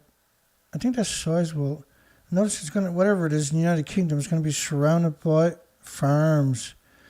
Eat and die. That's their new motto. Yeah, Sizewell C, that one there. Surrounded by farms. Almost all nuclear power plants are surrounded by farms because they're always hemorrhaging radiation. And so you eat the food 1,000 miles away, and you get sick, and your children get sick and die. And the nuclear industry celebrates every time you die. Huge sums are being poured into wind, solar, tidal, geothermal. Ooh. You forgot pumped hydro and compressed air storage, by the way. In February, scientists in the UK announced a major step in development of generating nuclear fusion that they don't need, right? Because renewables are going to replace all fossil and nuclear in capacity, 4,800 gigawatts by 2026. The fusion is just a big money hole and a distraction. You took all of these people, solve the wind and solar and carbon, so-called carbon-free generation, then go play around with your fusion maybe. But solve real problems first. We can't just sit here and hope that you inbreeds, the entitled lot, get it right the first time, or the second time, or the 1,000th time. I skipped that one, didn't I? Yeah. Beyond the headlines, can nuclear fusion save the planet? Why have we heard that framing of the narrative, several hundred times in the last couple of months? It's a different story with a different author and different paragraphs with the same headlines. That's not an agenda at all, is it? Huge sums are being poured into wind, solar, tidal, and geothermal, which is simply not true. And he says, totally safe. Yeah, that's what he said about Chernobyl and 3 Mile Island and Santa Susana and the SL1 and Fukushima. Totally safe data. Doesn't create large quantities of hazardous nuclear waste, but it actually does. And that was, if you go look up studies on it, that was one of the issues with it. Because they want to build it in your community. They don't want to go driving anywhere. Wife of Maryland nuclear energy engineer pleads guilty to espionage. They got $100,000 for passing on information to a foreign nation. And they're doing the same thing in other countries, right? The same people that are charging them have players in other countries doing the exact same thing. WIP X-ray could mean more nuclear waste coming to the repository from South Carolina. So what WIP is going to do is going to X-ray everything coming in. They changed all the rules because usually a 45-gallon drum meant a 45-gallon drum. But last year they changed what a 45-gallon drum was. And so they didn't count the drum or the volumes left over inside the drum. They only counted the volume that was inside the drum. So that way they can put 50% more down in the hole or something in the ground. Actual lunatics, every time it comes to WIP. And WIP has mostly legacy waste from the crazies, the big players. Stricter requirements for nuclear waste containers. Was installed solid waste management facility, allow workers to characterize. So they put in x-ray machines. So that's the worst job you can have. You're going to stand there x-ray and shit all day long. That's vented, by the way. Everything goes to WIP is vented on the highways. Vented when it gets there, repackaged. So it has to be vented again. And while it's waiting to be sealed in, it's vented. That's why they blew up the last time. Right, and we called them on it in 2014 when it blew up, and they clipped up my video, took out a little section, played it on TV down there, and called me a conspiracy theorist. Waste is made up of clothing material, equipment irradiated during nuclear activities. No, that's not true. Clothing materials and equipment that got irradiated don't blow up like happened in 2014. It is buried at WIP in a salt deposit about 2,000 feet below the surface. Well, it's not the original WIP. They spent over $2 billion cleaning up a truck fire, because that's what the official story was. They had a truck fire. And they showed pictures later. It was the back tire, driver's side back tire caught fire. And then the nuclear industry abandoned 55 football field-sized caverns. Run! They sheltered in a place above, and they didn't go back there because they dug more holes in the ground, and 3 years later they started again. Equipment were increased after an accidental radiological release, which is unusual because they don't really admit that, do they? In the WIP underground due to incorrect packaged, which is the kitty cat litter, right? Fable. And then they stuck to it. They come out and said, no, this was about 2 weeks later. And they said, yeah, it was like somebody used the wrong kitty cat litter on the drum to soak up the radiation. This is madness, boy. The industry is insane. From Los Alamos National Laboratory. Los Alamos National Laboratory is legacy from the Manhattan era and everything else. Nuclear pits, nuclear weapons. These are actual demons we're talking about. Records show 8 of 210 shipments to WIP came from Savannah River in 2021. And a total of February 12, 2022, records show 1,686 shipments were sent to WIP from Savannah River since 1999. Third most in the nation, 13% of the total, 13,000 WIP shipments received, and a shipment could have who knows how many tons during the repository's lifetime. And the Idaho National Laboratories had the most at 6,600 shipments. And Idaho is each of these laboratories we're talking about are built on aquifers, the biggest freshwater aquifers in those parts of the country, and followed by 22,000 shipments from the now decommissioned Rocky Flats. It's not decommissioned. You can't decommission a nuclear site. Donneray won't be decommissioned for at least another 300 years in the United Kingdom, right?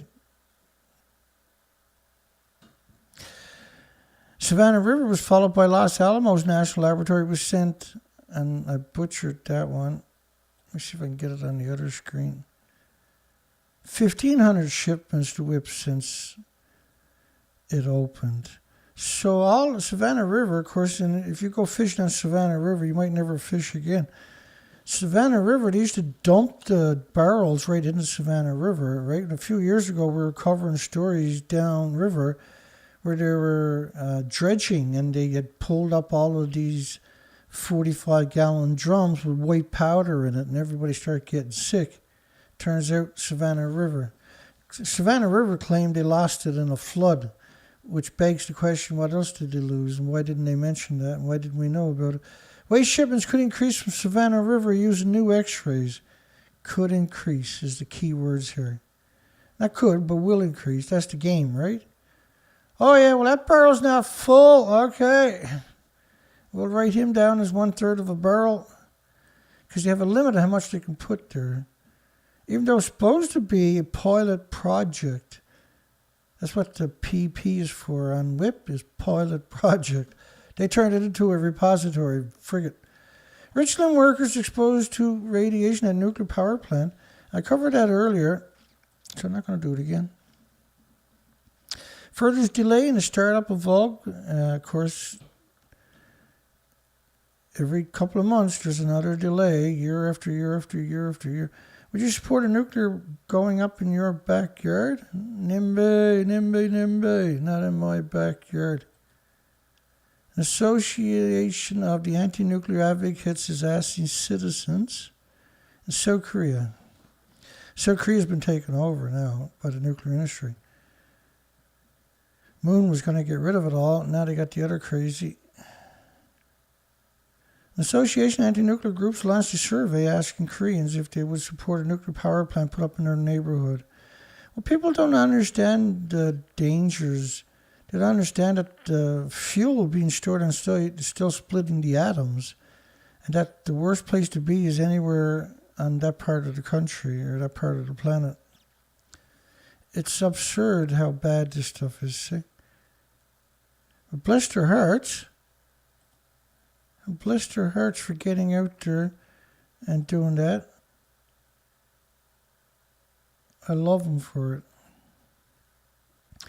Army collects nuclear forensic data. And they got the big shot Geiger counters there, baby. So they're out in where they used to do nuclear testing, nuclear bombs. If a radiological dispersal device, aka dirty bomb, were to detonate United States, it'd probably be a staged false flag event, so they can blame it on some other country where Al-Qaeda is going to magically show up and they can go in and flatten everything there with depleted uranium. Were to detonate in the United States, soldiers, the most vulnerable of the planet, are the people who become soldiers. Good intentions, but now you can't quit when the things get evil. You gotta be evil, because that's sedition. To collect forensic samples, usually determine its type and source. This is absurdness, by the way. And go get a real job. Don't work for the military scum. The only place where life would continue after a nuclear apocalypse. We evolved from the cave, so it only makes sense to go back to it. So they're claiming that a cave, a sealed-off cave, could survive nuclear destruction, despite the different programs implemented by United Nations. United Nations? Why is anybody asking them for anything? They don't got no power. They got no sovereignty over any country. But nobody's allowed to even boil a kettle anymore unless they ask United Nations permission. Please, sir, more tea. In the last 30 years, to eradicate nuclear weapons. If you get rid of nuclear weapon, they're all out of a job. They're not getting rid of nuclear weapon. They're the very people that promoted it. They were created on the heels of Hiroshima and Nagasaki, for goodness sakes. And their entire legacy is just incredible evil. It's 193 militaries. You really think they're kissy, huggy, huggy type? From the planet, they still exist. It would only require a total of 150 nuclear warheads, because the ones they got now are mad, are insane, to put an end to the world as well as humanity. And a declassified document shared by historian Alex Wallerstein has shown that scientists at the Los Alamos laboratory, which is built on the world's biggest aquifers over there and is completely radiated, studies how many nukes it would take to end the human race in 1945. He came up with a maximum of 100 nuclear warheads, but I say 150. Make sure that it does a good job, you know. In the scenario that a nuclear apocalypse would take place, Earth's ecosystem would be ruined for 150 million years. Well, first off, the amount of weapons in 100 nuclear 100 nuclear bombs doesn't equal the amount of... My understanding is on top of what used to be... Doesn't equal the amount that was lost from reactor 4. And reactor 4 was an 800-ton reactor. So 100 nuclear bombs don't have 100 tons of uranium and plutonium, right? By the way, those people to the right, they're all pretending they're in the fuel pool to reactor 4 to its left. Try wrapping your mind around that. So it's no good going to the media looking for facts. You walk away wishing that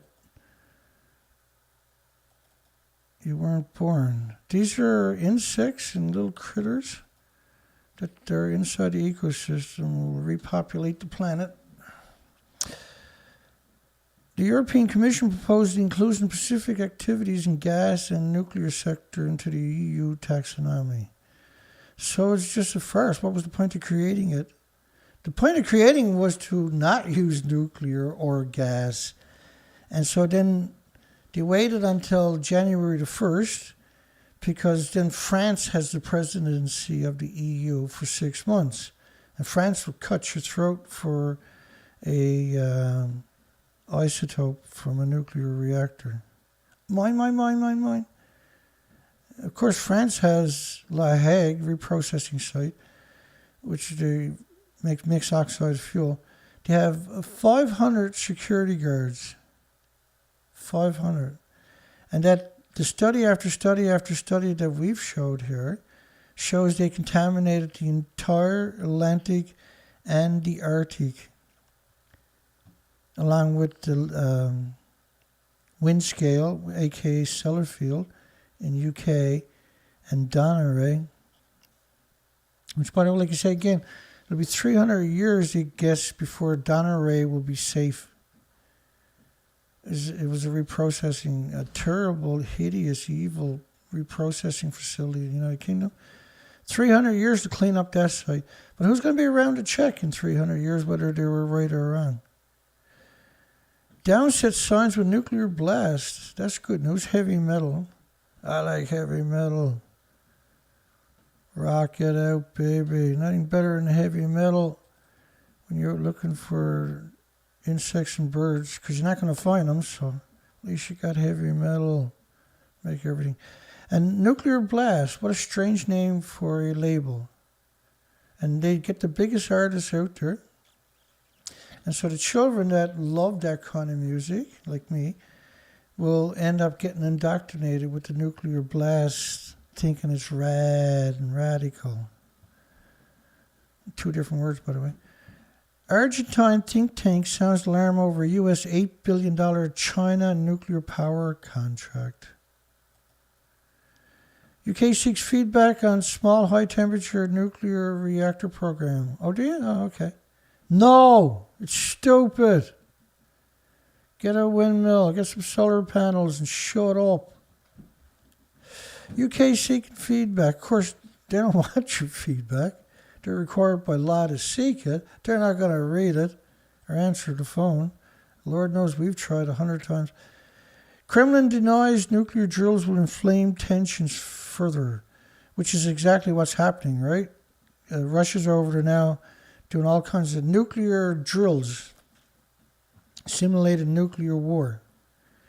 Why, also posturing that if America tries to intervene in Ukraine, they'll consider it a nuclear war.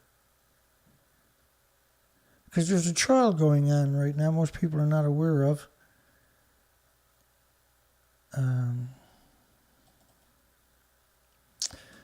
I have to cover it next time, maybe. Committee kills bill that would have established a feasibility study on nuclear energy. We covered that earlier. A little bit.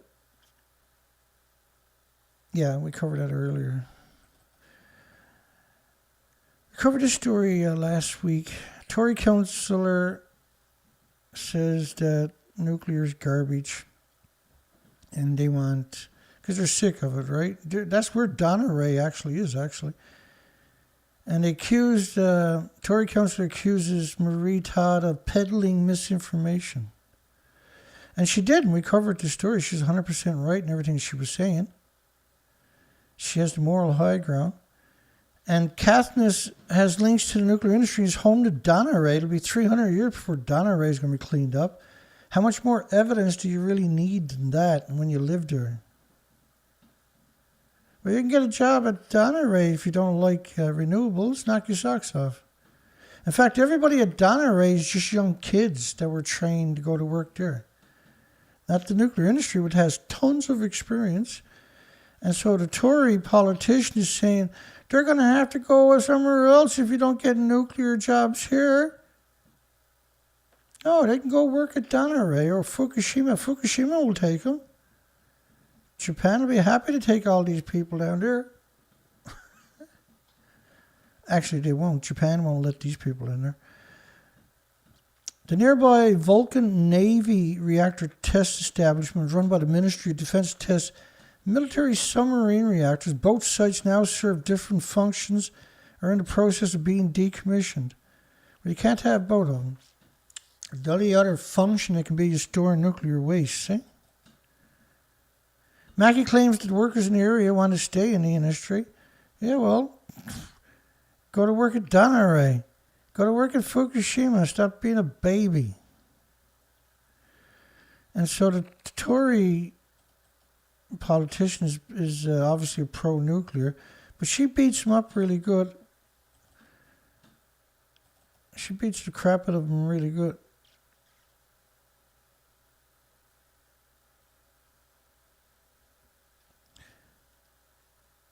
She said the last member of parliament who done what she done lost their seat after one term. That's a threat to her, right? They were threatening her with that statement. Douglas Ross visited Glasgow Soup Kitchen and defends benefits cuts and austerity. Yeah, go ahead, you got a soup kitchen? Shut up. We need the money for the nuclear industry. Well, I acknowledge the enthusiasm for nuclear power voiced by some actors of this constituency. I do not share that enthusiasm, and the SNP have been clear in their opposition to nuclear using current technologies, and the electorate backed that position when they voted for us in May last year. Scotland's future energy supply must be safe, sustainable, cost-effective, and deliver high-quality jobs.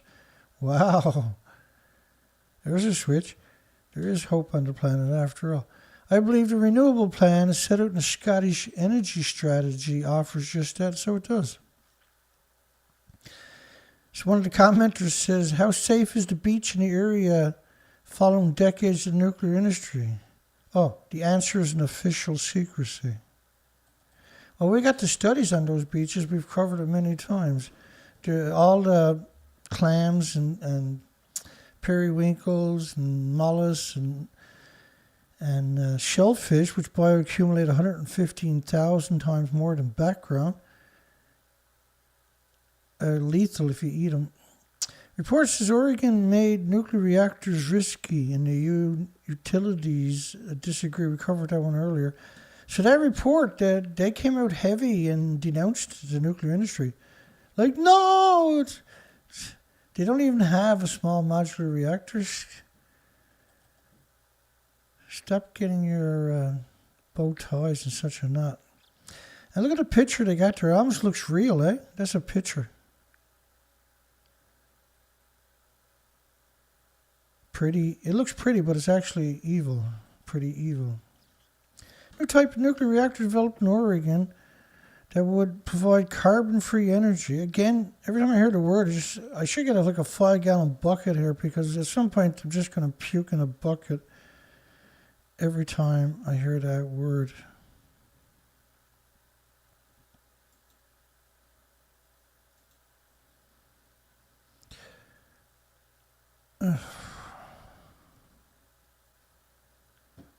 Rock and roll, baby. How's the poll doing tonight? Oh, she's rocking along. Look at that. 69 votes. 93% said the right answer. Does nuclear industry cover up of the Fukushima radioactive fallout constitute crimes against humanity. Oh, jeez, caught me off guard. We got 69 votes on a poll.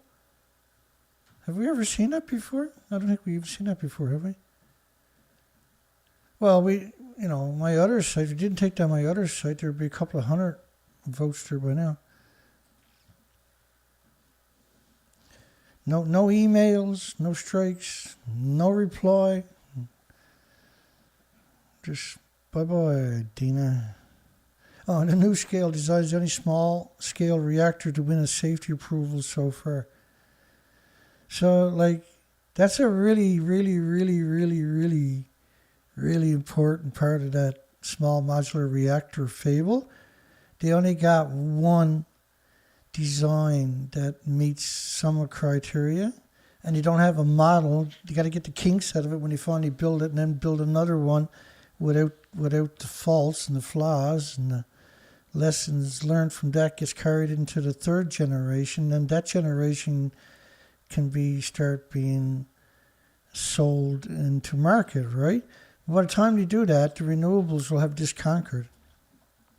And the International Atomic Energy Agency, or the International Energy Agency, IEA, estimated by 2026 that renewables will be more gigawatts, 4,800 gigawatts, which is more than all nuclear and fossil fuels combined.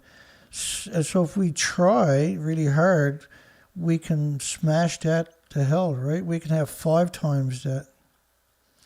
If we took all the willpower or manpower that they're thrown at the bizarre, twisted, and greedy and destructive nuclear industry, if nuclear industry didn't exist, there'd be a beautiful, incredible environment on this planet. We wouldn't be having the massive weather events. So-called climate change is caused by the nuclear industry. Nuclear is the nemesis of all species.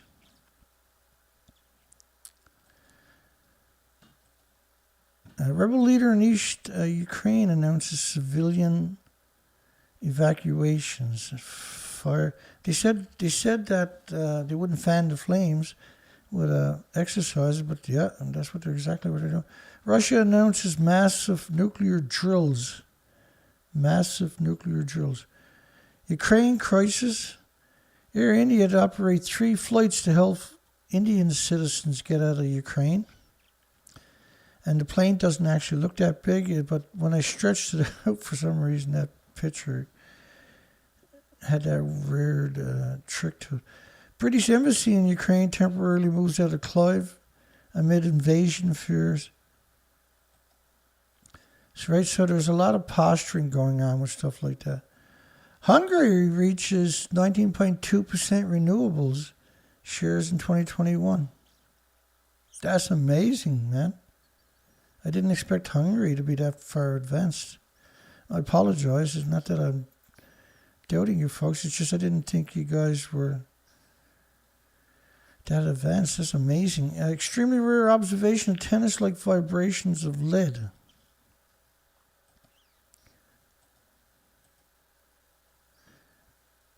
After hitting a racket or a wall, a tennis ball undergoes several rapid oscillations, flattening, elongating along the directions of the motions. At the Institute of Nuclear Physics of Polish Academy of Science, traces of similar oscillations occurring in lead nuclides excited by collisions with protons, registered by measuring gamma quanta.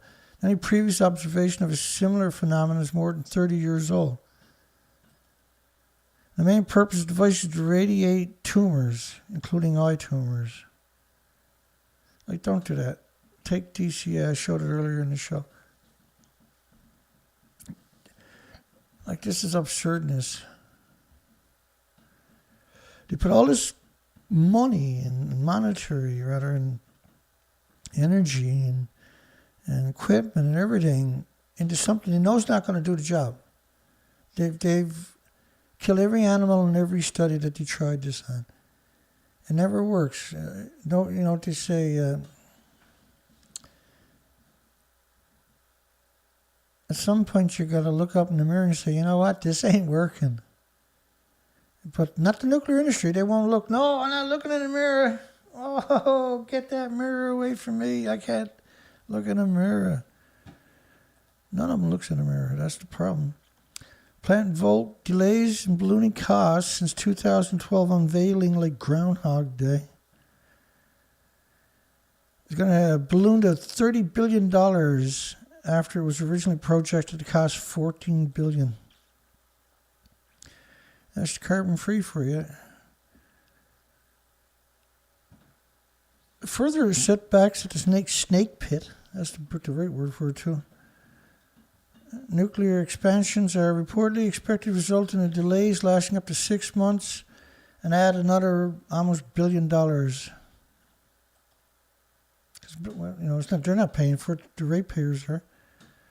Latest mishap caused by the incomplete and missing inspections records. Missing inspection records. A backlog of more than 10,000 records. Incomplete and missing inspection records that were used to quantify getting more money. The evidence now doesn't exist. Last year, Georgia Power exceeded the limit of $7.3 billion, and how much of its 2.6 million customers must pay in advance capital costs. However, once the expansion is complete, the company can request a 5-member public service committee add other costs to customers' bills instead of further cutting into the profits or passing them along to shareholders.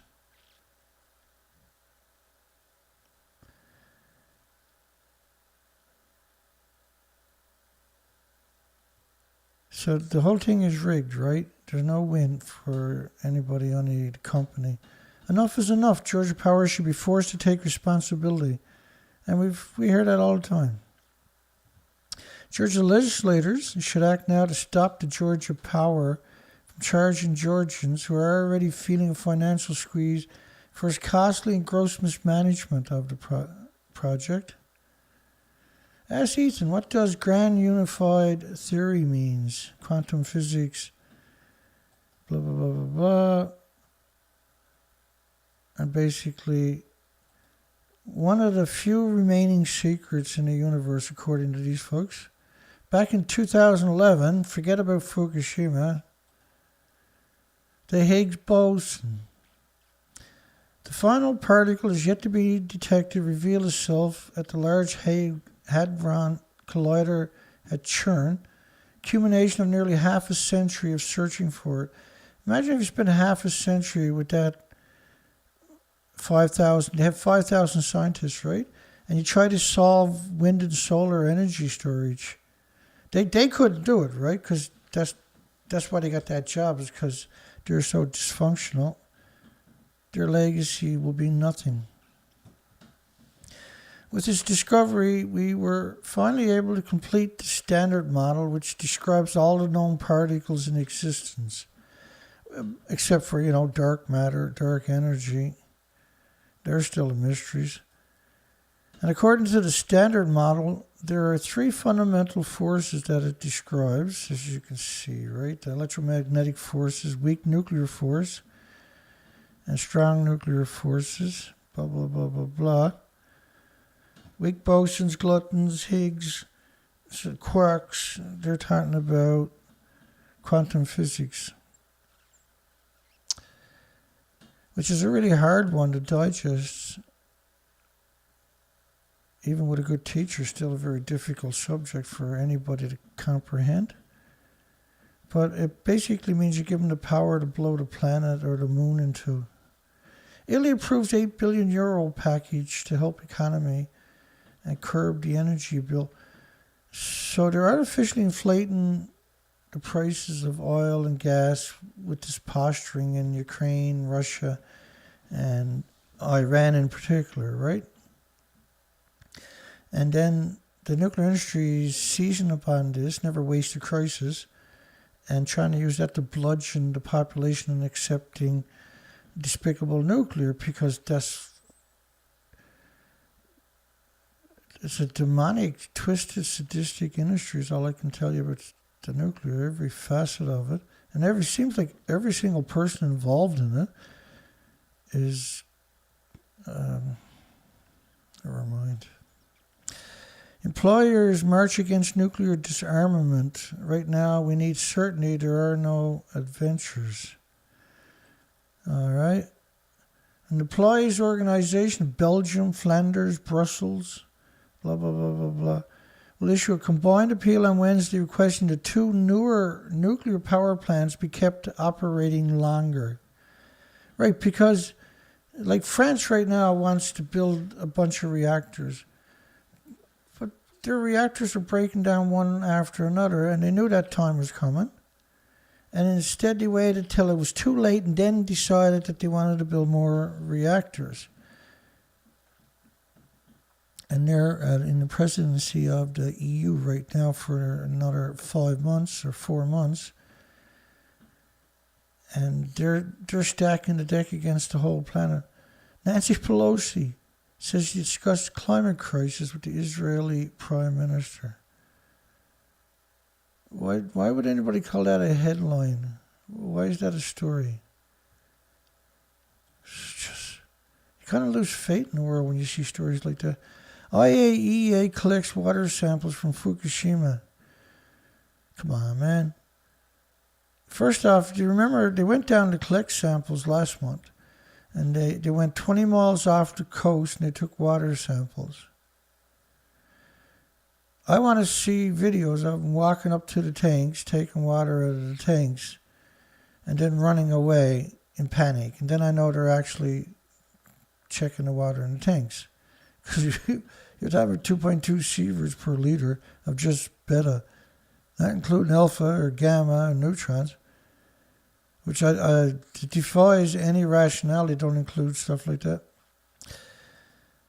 And of course, the IAEA, and that picture was taken from inside a vehicle. See that reflection there?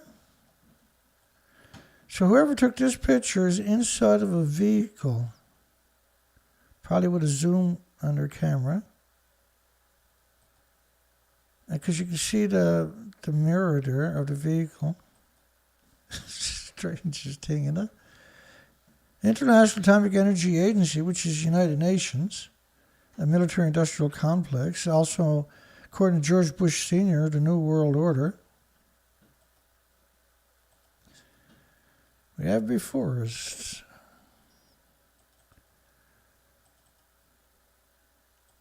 There's the old vampire himself. He's down in hell now, eating victims left, right, and center. Let's rip it out of you, George. We have before us the opportunity to forge for ourselves and for future generations a new world order, a world where the rule of law, not the law of the jungle, governs the conduct of nations.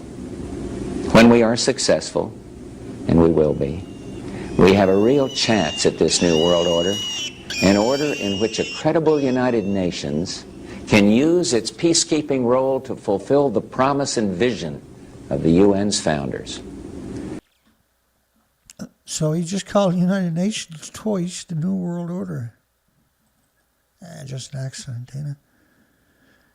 Its first, the IAEA's first visit to Japan. That's absurd. The team includes members of the organization, 11 external experts, including from the Marshall Islands.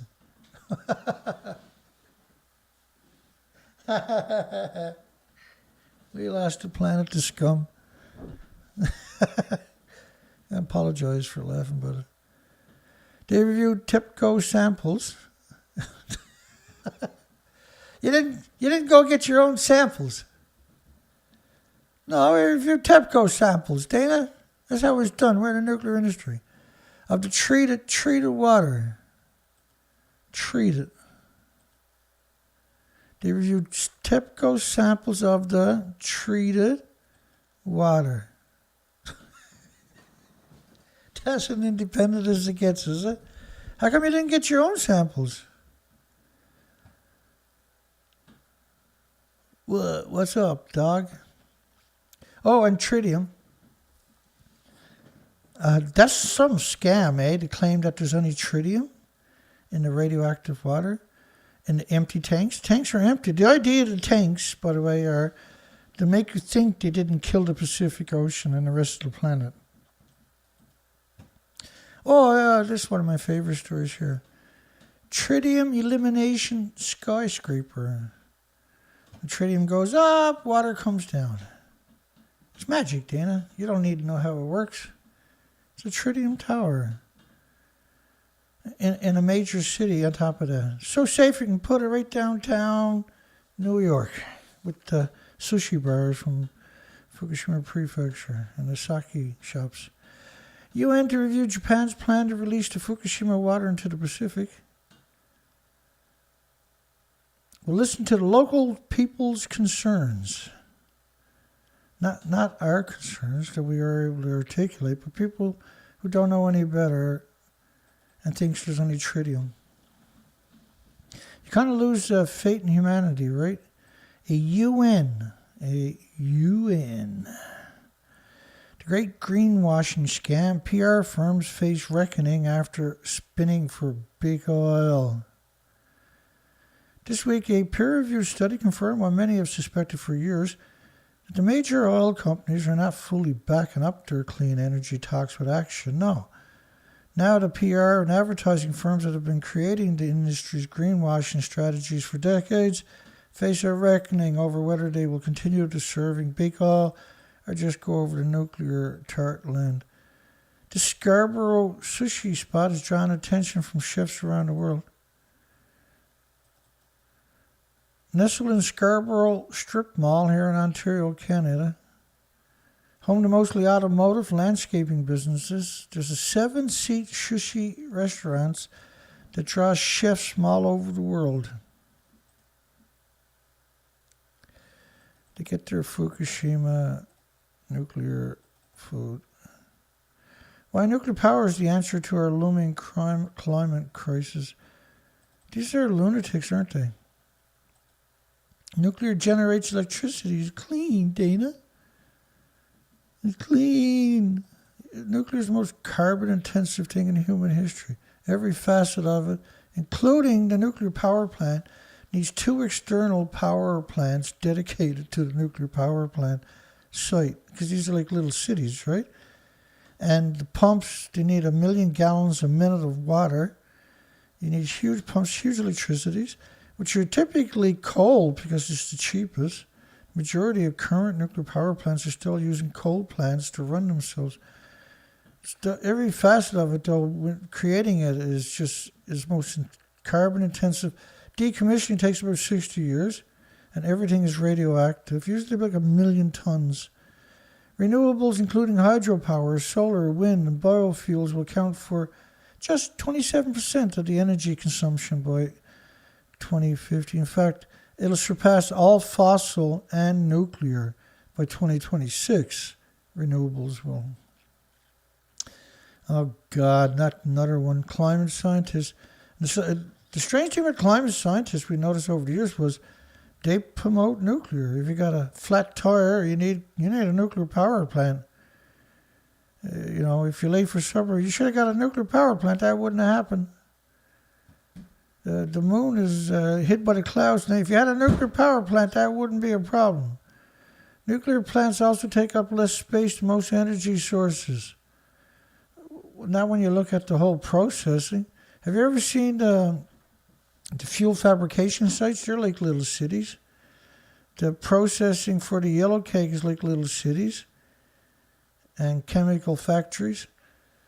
And then every facet of it is like a little city. When you add it up, it's huge. It looks like my camera just went to sleepy on us. Nuclear plant also takes up less space than most energy sources.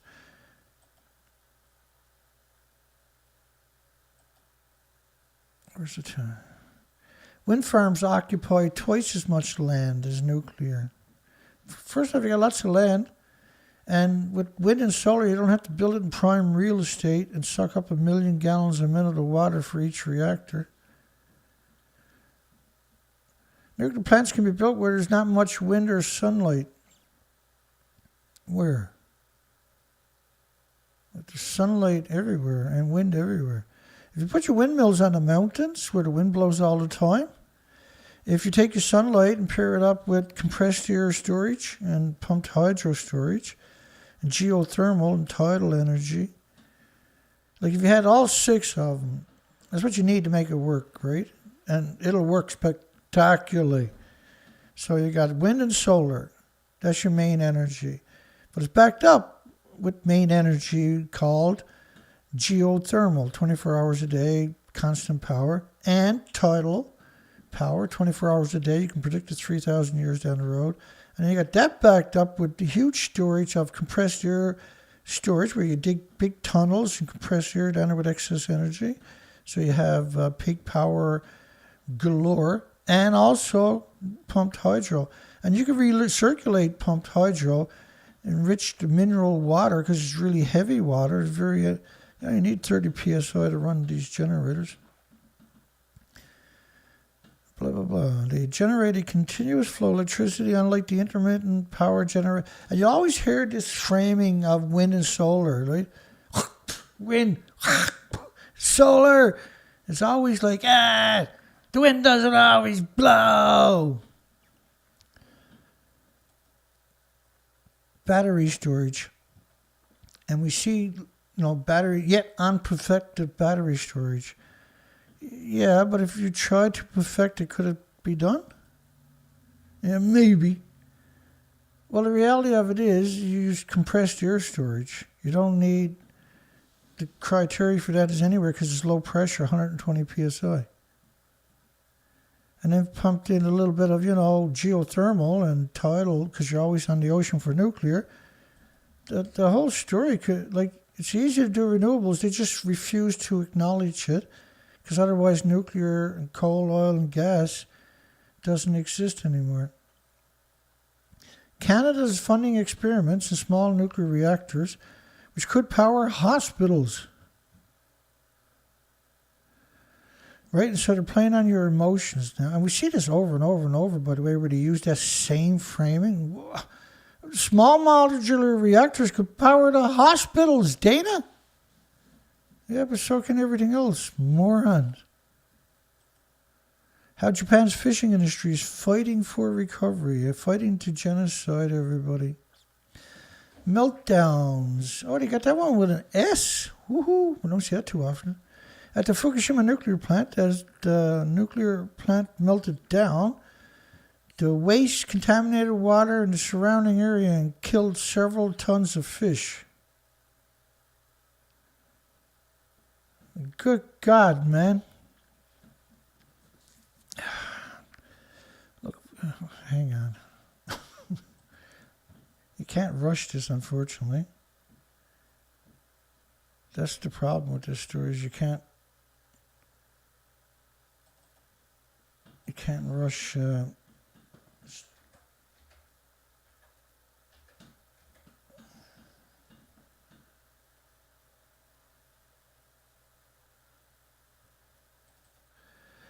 can't rush the story. You gotta.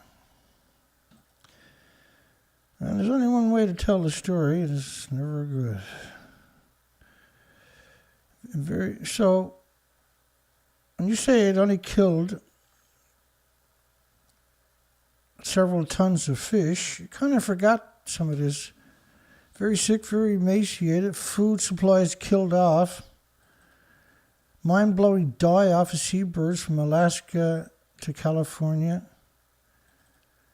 Every bird we're seeing is starving to death, aka emaciated.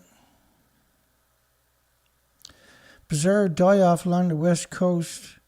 Record numbers of deaths, unusual mortalities, severely emaciated. The fish are not there. All of them are starving. They're talking about the birds. Countless dead birds reported in the Pacific. All of them starving. Alarm raised on the west coast over unprecedented die-offs of marine animals. More have washed up in the last few months than all of recorded history combined. Carts filled with emaciated dead bodies. Continuing trend of whales washing ashore, animals sick, starving, emaciated, too weak to swim, hemorrhaging. Sardines and crayfish disappeared from the ocean, they vanished. Marine mammals are starving. Animals basically dying on the beaches like walking skeletons. Extremely emaciated. Extremely emaciated. Killer whales dying along the coast, very sick, emaciated. Marine birds disappearing. Something's happening on a beak level. Herring problems may be far worse than revealed. Sea lions and seals are starving to death. Extremely complex. Definitely a mystery. Acute hemorrhaging found in dead owls along the west coast. Mortality event began 8 months after Fukushima explosions. In poor conditions, badly emaciated. We've seen that with many other species too, not just the marine world, the animals and mammals.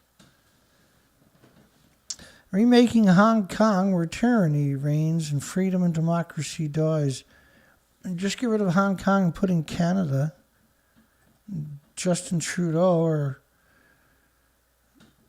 Commander-in-Chief, I guess, invoked martial law here in Canada. They're calling it the Emergency Act, but it's the animosity equivalent of martial law. So you can't, if they screw you over, you can't even sue them. Because people were protesting. Criminals, eh? People are so brainwashed, you think that's the right thing to do. On top of that, these photos from deep inside the Fukushima reactor shows how horrible amounts of radioactive sludge. That's a fable, by the way. Here's a real picture to your left. Here's we are here inside Reactor 4 at the Fukushima Daiichi nuclear power plant that was severely crippled during the earthquake and tsunami of 2011, leading to the country's worst nuclear disaster. So she's claiming she's in the building to your left, 100 feet plus above the deck. And they're doing that with all kinds of reactors. This is reactor 3, that was reactor 4, the other one. This is reactor 3. They're claiming they're on top of a building that don't even exist. They're crazies. According to the Associated Press, why would you believe them when they're the ones that are promoting all the other lies? And then they show you a picture of this refinery, talking about Fukushima. But that refinery, there was at least 1,200 pounds of depleted uranium burnt, is what you're seeing burning there. That was around 1,200 pounds of uranium, but they don't tell you that. They're talking about Fukushima. They're not crazy, they're just insane. Nuclear waste can make you richer thanks to this company, the well-run business with a track record of success. So this is they buy other companies and then they fix them up and sell them. Sellafield was once prized as the world's first commercial nuclear power station, providing the UK with electricity from 1950 until 2003. And of course, Sellafield had a nuclear meltdown in the 50s that is still hemorrhaging 8 million litres a day into the Atlantic Ocean. And that Sellafield is surrounded by farms. Here's a picture of Sellafield. Why is it surrounded by farms? And they're like little cities, right? They need 70,000 containers over the next 3 decades. And because they never tried to clean it up a single time. Look how close the farms are, right up to the property, up to the reactors and everything else. Russia to stage a massive nuclear drill amid the Ukraine standoff. And this is where it's a nuclear drill. Nuclear drill. Nuclear drill. Why you got to do a nuclear drill when there's all this posturing about a nuclear war? Game changer, INL to test mobile micro reactor prototype using safe nuclear fuel. Now the safe nuclear fuel that the experiments was designed to give you an extra 9 minutes before it melts down. Something like that. They're claiming this stuff here can't melt down, they claim. But every facet of nuclear throughout its history, they've lied about every single facet of them. They got no right to exist. $30 billion Georgia Power nuclear plant delayed up to 6 more months. Remember, the first story was $27 billion. Each story after was $30 billion. Saudi foreign minister discusses Iran nuclear deal. So you got all these countries trying to tell Iran, who's been slapped with air, land, and sea embargoes for 2 decades plus, are surrounded by 49 military bases from America. 49 military bases on your border. That's war. DNWS leads nuclear weapons incident response training. And of course, whenever I see anything in a military uniform, I get pretty vicious. Nothing stupider looking than somebody in a military uniform. There really isn't. They're stupid and there's people in military uniforms. It's not their fault. They're tricked into it, I'm sure, right? But then they become desensitized and become monsters. Calls grown to embrace nuclear energy amid surging energy costs. Ukraine uncertainty. So they're using this posturing going on with Russia and America to justify and artificially inflated prices of fuel to justify building a new reactors. And this is not an accident that they're framing the narrative that way. The secret plot to blow up a nuclear bomb in North Ayrshire Moors. It's over in UK. They were going to blow up. They had everything figured out. They were going to buy the land. They were going to move people out in proximity. They were going to pay people 10 miles away for broken windows and stuff like that from the detonation. They were going. This was the Atoms for Peace era. They wanted to detonate a nuclear weapon to create a cavern underground and then fill it up with gas, store gas into it. Andy Birmingham calls for Boris Johnson to apologize to nuclear test veterans.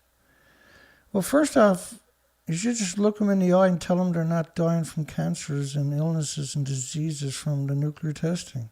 Look them in the eye, Boris. Look them in the eyes. Meet the USS Enterprise, the aircraft carrier that changed everything. How many suicide bombers does it take to equal one of these creatures? Because you always hear them, all the media will come out screaming about a suicide bomber. Did you got any idea that all the suicide bombers in history don't equal a single one of those jets or a single one of those Abrams tanks? Like each of these munitions that they fire out of these machines are equal to 1,000 suicide bombers. We're almost through it. UK and US intelligence can't be trusted due to Iraq, claims Russia diplomat. That's a pretty fact, right? Because they're saying they faked Iraq, right? The weapons of mass destruction. And Biden doesn't look like the Biden. When you go to look up pictures of Biden from a couple of years, you look at these pictures, they actually don't even look the same. I know Saddam Hussein had like 10 people that were surgically modified to look like Saddam Hussein, right?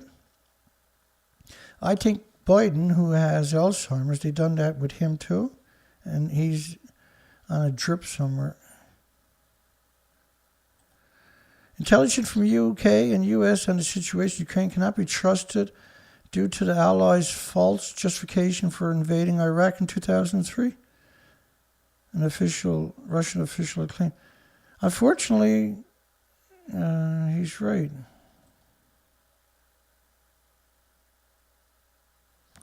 The two evil scum, eh? Even Tony Blair, no matter how he looks, he always looks like he's sneering, don't he? Horrific creatures, man.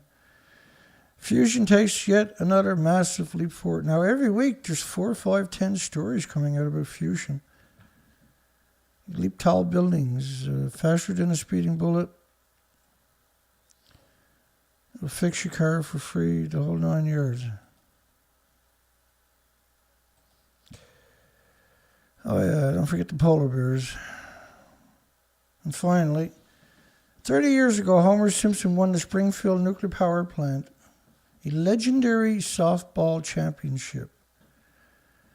It'll break a few people's hearts, I'm sure, but that was a cartoon.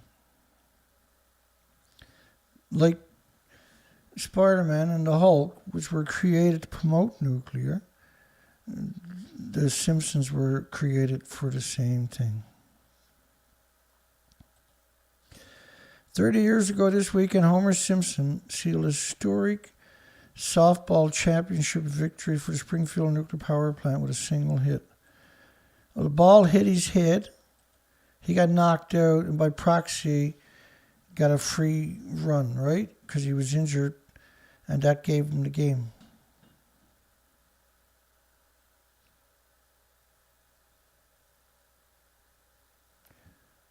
What a sad, pathetic friggin' world. So, we just covered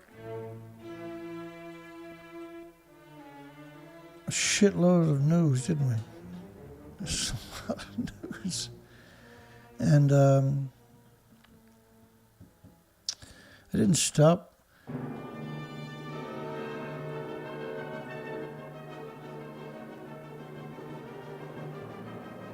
I haven't stopped since Thursday. I went in the woods on Friday for a few hours. It got pretty nasty and rain. I didn't see any birds or animals whatsoever. So for the poll, we got 71 votes, 93%. Does the nuclear industry cover up of the Fukushima radioactive fallout constitute crimes against humanity? Yeah. What time is it we're on to? It's 12:37 a.m. in the morning. 12:37. We're going to end the poll. It was an awesome poll. Thank you, everybody. Yeah. Thank you, Dan and Asana. It's a long night for everybody tonight. And it's been a long day for me getting all this ready, actually. All the ducks in the right places. James, Megan, Timo, and Dan and Asana. Good night, everybody. James Lucet, let them eat the yellow cake. Got a t-shirt with that one. Peaceware. Good night, everybody. Paul Tippy.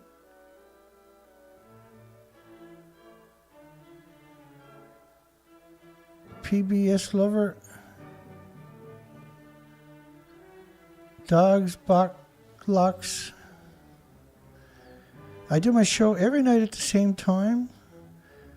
Unless it's rare, but sometimes I'll go an hour later and scatter time an hour earlier. But generally, for many years, I'm pretty consistent. It's been a tough year. Last year was a really tough year. But we're still going strong, right? Port Angeles.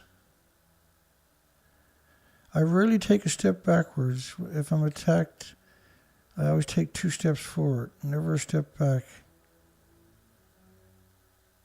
Christopher, a quick shout out to a few people. My eyes are struggling tonight. Cough mixtures. Human love, solidarity. Good night, everybody. Shayla White. Lots of people here tonight. Look at that. I'm up at the most recent comments that I got on my end, because mine cycles through comments, so I won't see the original first comments. Sandra Churchill, unfortunately, I won't see the first comments. Colette S. Colette. Robert Blob.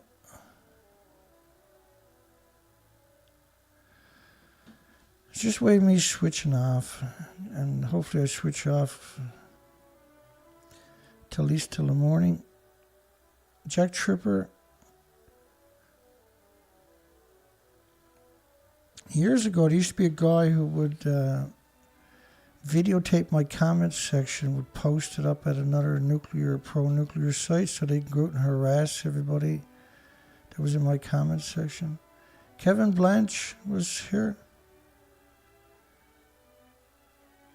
Well, Chet Austin.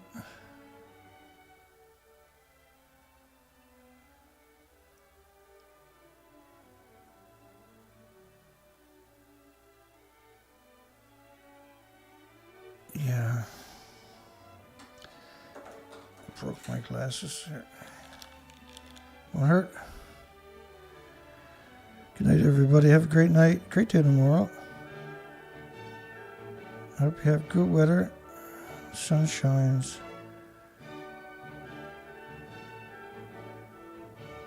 I think we're going to get sunshine on Tuesday. That'd be pretty cool. It's been a while. Thinker. We don't get a lot of sunshine where I'm too. When we do the chemtrails, we're out in full screaming mode. Centrifugal force, which is John. Hi, John. Tim Norris. Sometimes I read the names, but I don't say the names. It's rare, but I caught myself doing that a few times.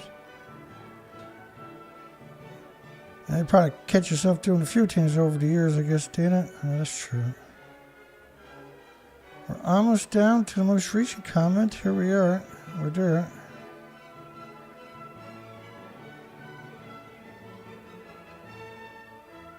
Meta World Peace. Love you too, man. Hugs for everybody. Good night, everybody. God bless everybody. We made it.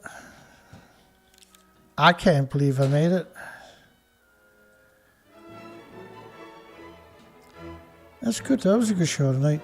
Just tons and tons and tons and tons of documentary. Kevin Blanche says, stay on TuneIt. I agree wholeheartedly. Have a great night, folks. We'll see everybody tomorrow night. It won't be as long show tomorrow night, hopefully. It'll be what it's going to be, though. Remember, I got links at the bottom of my description for people who want to donate. Or they can buy merchandise. Save the Whales, Close the Nuclear Power Plant. Many, many shirts. Available at my site, the merchandise shop. That link is below. Not that we're selling it very much, but still, if you want it, it's there for you. It's a great way to start a conversation. Have a great night, folks. We'll catch everybody soon.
Ja.